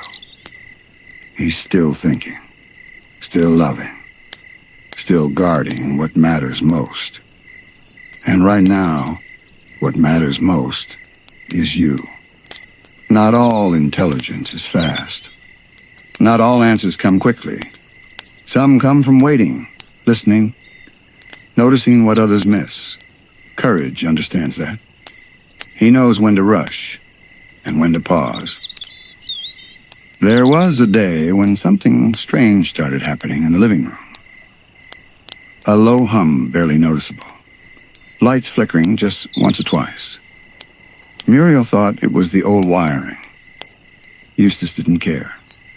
But Courage, he sat still for a long time, ears twitching, eyes scanning, listening not just to the noise, but to what wasn't making noise. He noticed the wall clock had stopped ticking. The radio stayed silent. The fridge hadn't hummed in a while. That hum wasn't the wiring. It was coming from under the floor. So Courage moved the rug, scratched at the boards, found a tiny metal disc, glowing faintly dropped, forgotten, maybe even planted. He didn't panic, didn't bark. He calmly picked it up with oven mitts from the kitchen, wrapped it in foil, placed it outside. And then the hum stopped. The power returned. Everything quieted. Muriel had no idea. Eustace kept reading. But Marcy asked, "How did you know, Courage?" And he just sat quietly, head high, eyes soft. Because that's what true intelligence does. It notices what no one else does, and it solves quietly with care. Another evening, Marcy couldn't sleep again. She tossed, turned, worried. "I keep thinking about that scary movie," she whispered. Courage didn't shush her. He didn't say, "Don't think about it." Instead, he walked to the bookshelf, pulled down her old storybook, the one with the gentle animals and glowing stars. He brought it to her lap, tapped his paw on the first page. She smiled through sleepy eyes. "You want me to read?" He nodded. And as she read aloud, her voice slowed, her heartbeat softened, and fear gave way to comfort. Because sometimes intelligence means knowing not how to fix the fear, but how to redirect the focus. Courage understands the mind. He understands you. Maybe no one ever noticed how sharp you really are, how deeply you think, how many quiet problems you've solved in your own way. But courage sees it. He admires it. And tonight, he's here with you, offering rest to a mind that's always been quietly brilliant. Breathe in. Let your thoughts slow. Let your chest rise and fall, soft and steady. You don't need to plan right now. You don't need to solve anything. You've already done enough. And courage, the smartest little heart in the room, is beside you, watching over your dreams, and feeling proud of all the ways you've figured life out. Some brains shine with brilliance. Others shine with care. Courage does both. Because his intelligence isn't just about what he knows, it's about why he learns, why he thinks, why he tries. It's always for someone else. One afternoon, Marcy brought home a science kit. Little wires, tiny bulbs, a small motor. She wanted to build a spinning light. But the instructions were torn, and the pieces were confusing. She gave up after 5 minutes. This is too hard. Courage watched silently. Then, when no one was looking, he pawed through the box. He studied the drawings, sniffed the parts, pushed the wires together in different ways. One spark, then another. Click, spin. And then the light twirled softly, glowing blue and green. He gently pushed it toward Marcy. She gasped. "How did you do that?" Courage just tilted his head. Because intelligence isn't about being praised. It's about connecting the dots, so someone else can feel proud again. Another day, Muriel got confused while cooking. She forgot if she'd added salt. Mixed up the timer. Almost baked the cookies with the oven off. She frowned. I must be getting forgetful. But Courage didn't scold. He didn't step away. He stayed near the counter, eyes on the mixing bowl. Nudged the salt closer. Tapped the timer once with his paw. Barked softly when the oven dinged just in time. Muriel laughed. "Well, who needs a cookbook when I've got you?" That's the intelligence of attention. The kind that helps, without taking over. The kind that guides, without making someone feel small. Courage shows us. Smart doesn't mean loud. Helpful doesn't mean bossy. And intelligence is just as powerful when it's quiet. You might carry that kind of brilliance, too. You might notice when someone's sad and offer a gentle word before they say a thing. You might remember details others forget, or solve things in your own quiet way. That is real intelligence. And it deserves rest, too. So take that rest now. Breathe gently. Let your mind stop searching. Let your cleverness fall asleep under soft stars. Courage is here, still thinking for you, still watching out for you. Not because he's smarter than you, but because he loves you. And that's what makes both of you so wonderfully wise. Courage doesn't wear glasses. He doesn't carry a clipboard. But his mind, it remembers everything that matters. Every pattern, every danger, every loving detail of the people he protects. And that is true intelligence, not memorized facts, but lived understanding.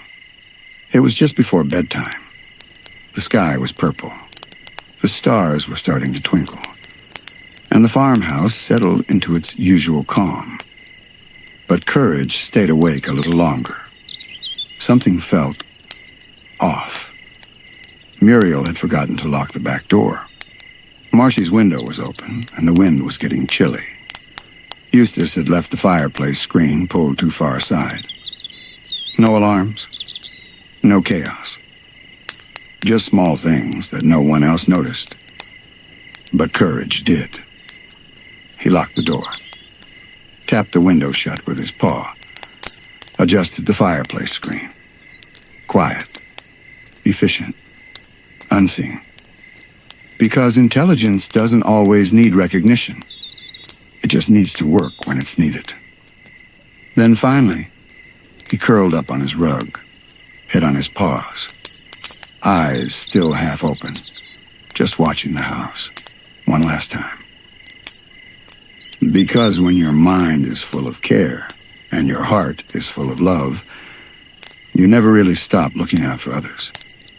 That's how Courage lives. His intelligence isn't just in solving problems. It's in preventing them. In noticing what others don't. In staying alert so you don't have to. And now, he wants the same for you. To rest. To breathe. To feel safe knowing you don't have to fix everything. You've already figured out so much. You've solved more than you remember. You've been clever and strong and deeply thoughtful, even when no one noticed. But Courage noticed. And tonight, he's here to help you let go. So close your eyes if you haven't already. Let your thoughts settle like dust after a storm. Let your heart beat slow, like footsteps walking gently home. The world doesn't need you to solve anything right now. It just needs you to rest. And Courage. He's curled at your side, tail flicking once, then still. His last thought before he falls asleep. Smart minds need sleep too. And you, dear one, are one of the smartest hearts he's ever known. Protectiveness is such a deep part of Courage's heart. It's not about being strong on the outside. It's about being devoted on the inside. Brave even when shaking. Standing tall even when small. Not all protectors wear armor. Not all heroes roar. Some just stand between you and the storm, no matter how afraid they are, no matter how small they seem. Courage is that kind of protector. The wind was wild that night. It shook the shutters, bent the trees, and made the whole house groan. Muriel lit candles. Eustace grumbled. Marcy curled under her blanket, hugging her favorite stuffed friend.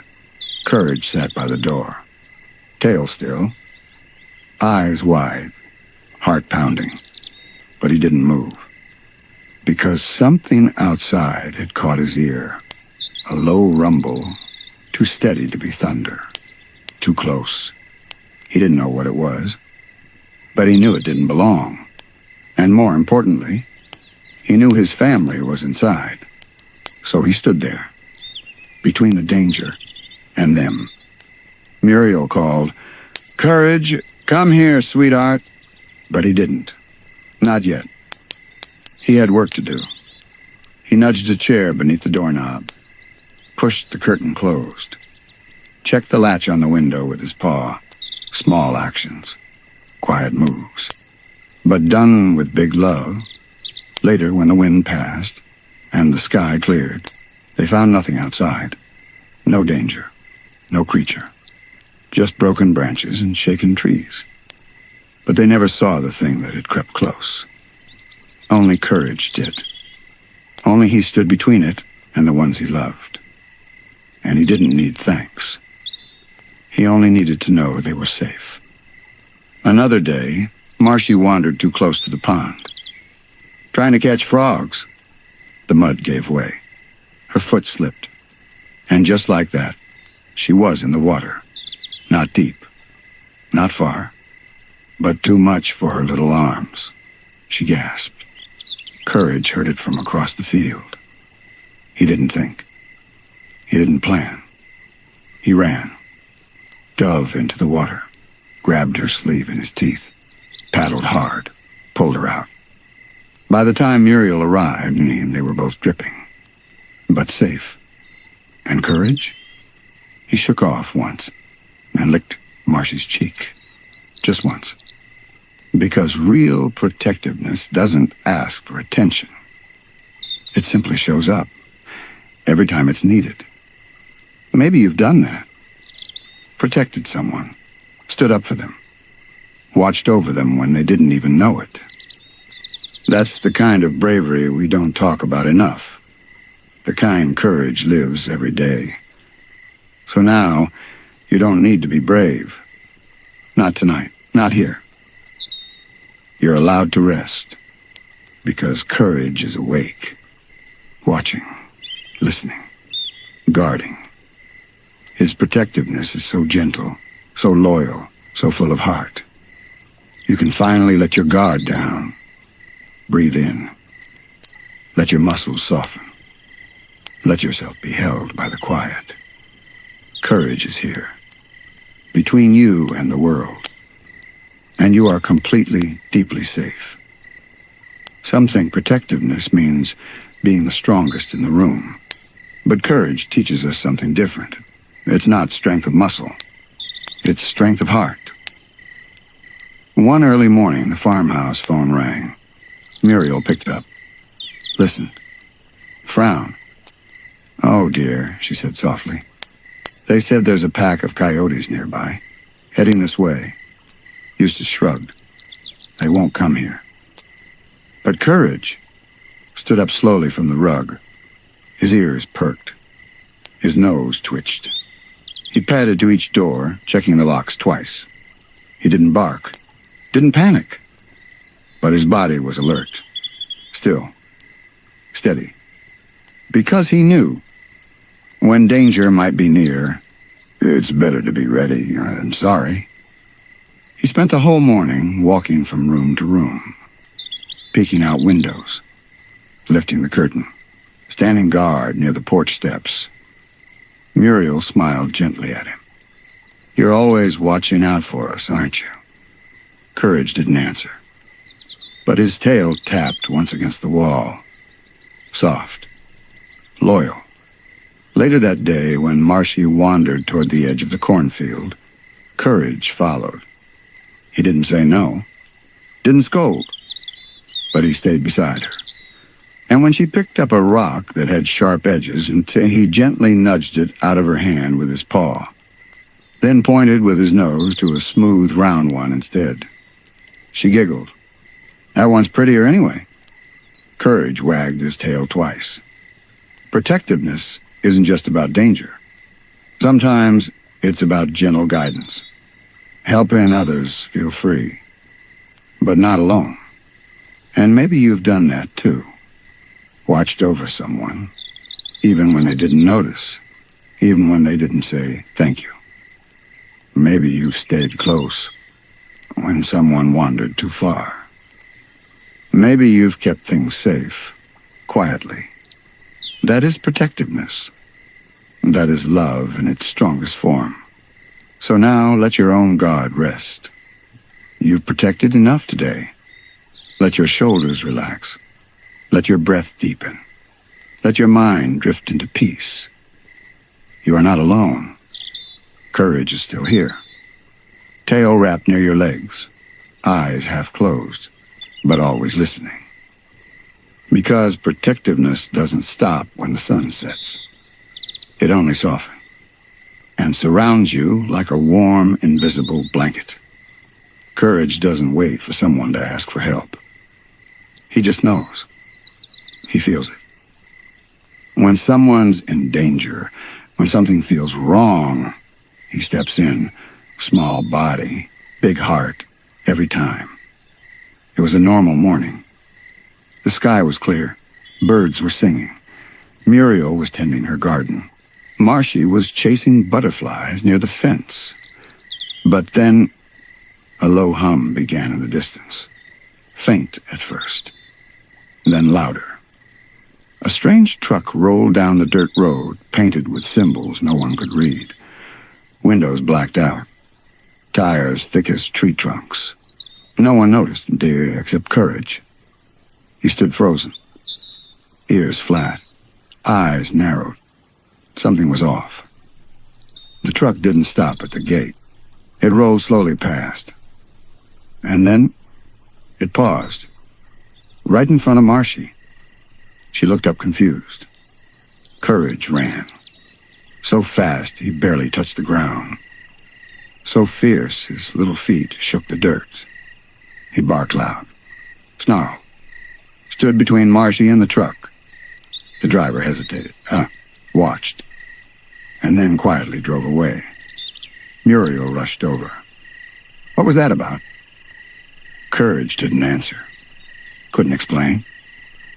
But he stayed in front of Marcy until the truck was far out of sight. Because protectiveness means trusting your instincts, even when others don't see what you do. Later that night, Courage couldn't sleep. The house was quiet. The moonlight was soft. But he kept pacing, checking each room, peeking under Marcy's bed, listening for sounds no one else could hear. He wasn't scared. He was ready.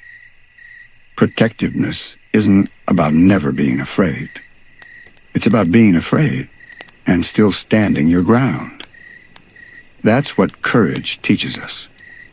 That love gives you bravery you never knew you had. Maybe there's someone in your life you stood up for. Maybe you've stayed close, even when you were tired, even when you were afraid. Maybe you've been someone's safe place just by showing up. That's not small. That's not forgettable. That's everything. So now, let yourself rest. You've done enough today. Let your guard down. Let your breath fall into a calm rhythm. Because courage, your little brave, watchful friend, is keeping watch for you now. He's alert. He's steady. And he'll stay here all night. Between you and everything else. Some protectors shout. Some wear armor. Some charge into battle with flames behind them. But courage, he stands still. He stares danger in the eye. He says with his presence alone, not this one. Not today. It happened one afternoon when a stranger knocked at the door. Not the usual delivery person. Not a neighbor, just someone unfamiliar. Muriel opened the door gently. Hello there? The man smiled, too wide. His eyes scanned the house. He asked odd questions. Spoke too fast. Muriel, ever kind, offered him a drink. But courage stood between them. A low growl rumbled in his chest. The stranger reached toward the doorframe. And then courage barked. Loud. Sharp. Final. Muriel jumped. The man flinched. I think I've got the wrong place, he mumbled. He backed away quickly. The door shut. Courage didn't move. Not for a long while. Muriel knelt beside him, resting a hand on his head. You always know, don't you? He didn't wag his tail. Because being protective isn't always warm. Sometimes it's serious. And that seriousness saves people. Later that week, Marcy had a nightmare. She cried softly in her sleep. Twitched beneath the blanket. Courage didn't wake her. Didn't bark or fuss. He just climbed into bed beside her. Pressed his body near hers. Placed one paw gently on her arm. And stayed. Until her breathing slowed. Until the fear passed. Because protectiveness doesn't always fight monsters outside the door. Sometimes, it fights the ones inside our dreams. Maybe you've done that. Stayed close to someone during a storm, emotional or real. Helped without being asked. Protected quietly with presence. That's strength. That's heart. That's what makes you like courage. So now, breathe. Not because everything is perfect, but because you're safe. Because someone is watching over you. Let the tightness in your chest melt. Let the muscles behind your eyes release. Let your body finally feel what it's craved. Peace. Courage is awake. His eyes are soft but sharp. His body's still and warm. He's not going anywhere. Because when courage loves you, he stays. And that's the kind of protectiveness that lets you sleep all the way through the night. The farmhouse was peaceful again. The sun had set, and quiet wrapped around the walls like a blanket. Muriel was humming in the kitchen. Eustace dozed off in his armchair. Marcy was playing with courage on the floor. Everything was fine. Until it wasn't. A sudden loud snap came from outside. Like wood breaking. Or something heavy falling. Everyone froze. Muriel dropped her spoon. Marcy looked toward the window. And Courage? He was already gone. Out the door. Down the steps. Into the dark. No hesitation. No fear.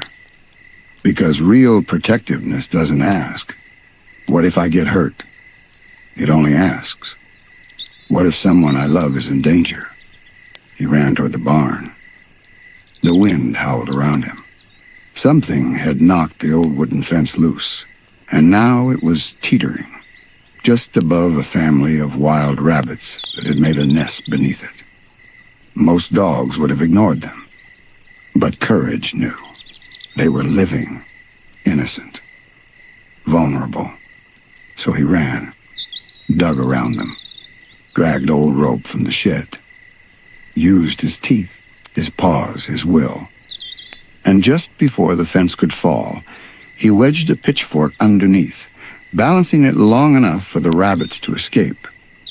He didn't do it for praise. He did it because he protects everything, everyone, always. He came back muddy, shaking slightly, tail low. But Muriel met him at the steps, wrapped him in a towel, held him to her chest. You're always out there for others, aren't you? He just closed his eyes, finally safe enough to rest. That's the kind of protector Courage is. Not because it's easy, but because he cannot care. Maybe you know what that's like. To love someone so much, you jump into the dark just to keep them in the light.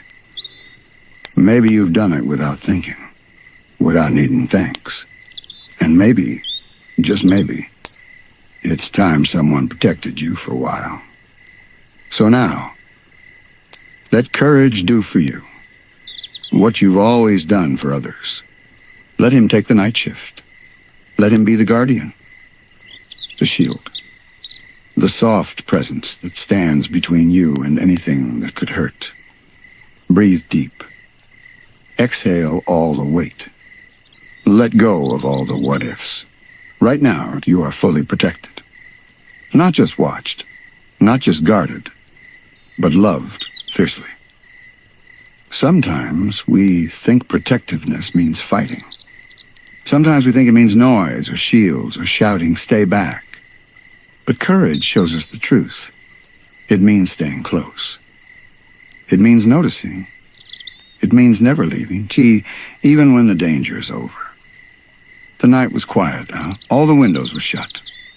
The fire had burned low. The stars blinked softly, one by one, across the sky. Muriel was tucked into bed. Eustace snored from his chair. Marcy had fallen asleep beside her sketchbook crayon still in hand. And Courage? He was still awake, watching. He moved slowly through the house, checking every room. A soft sigh of wind. A flicker of a candle. A shadow under the door. Everything was calm. But he kept moving anyway. Not because he was scared, but because he promised. Long ago, not in words, but in heart, he promised to protect this family. every moment, every night, no matter what. He walked past Marcia, tucking the blanket higher around her shoulders. He paused by Muriel, listening to the rhythm of her breath. And he rested near the door, the last barrier between this home and the world outside. Not tired, not bored, just present, just protective. You see, protectiveness isn't just for emergencies. Sometimes it's just staying near someone, long enough for them to feel safe enough to fall asleep. And that's what courage gives, every single night. And now, dear friend, our journey with courage for tonight comes to a close. You've seen his strength, his heart, his quiet bravery. And now it's your turn to rest, to be still, to be protected deeply, gently, completely, from all of us at SleepyToons, and from Courage, who's curled up right beside you now. Good night. You are safe. You are loved. You are never alone.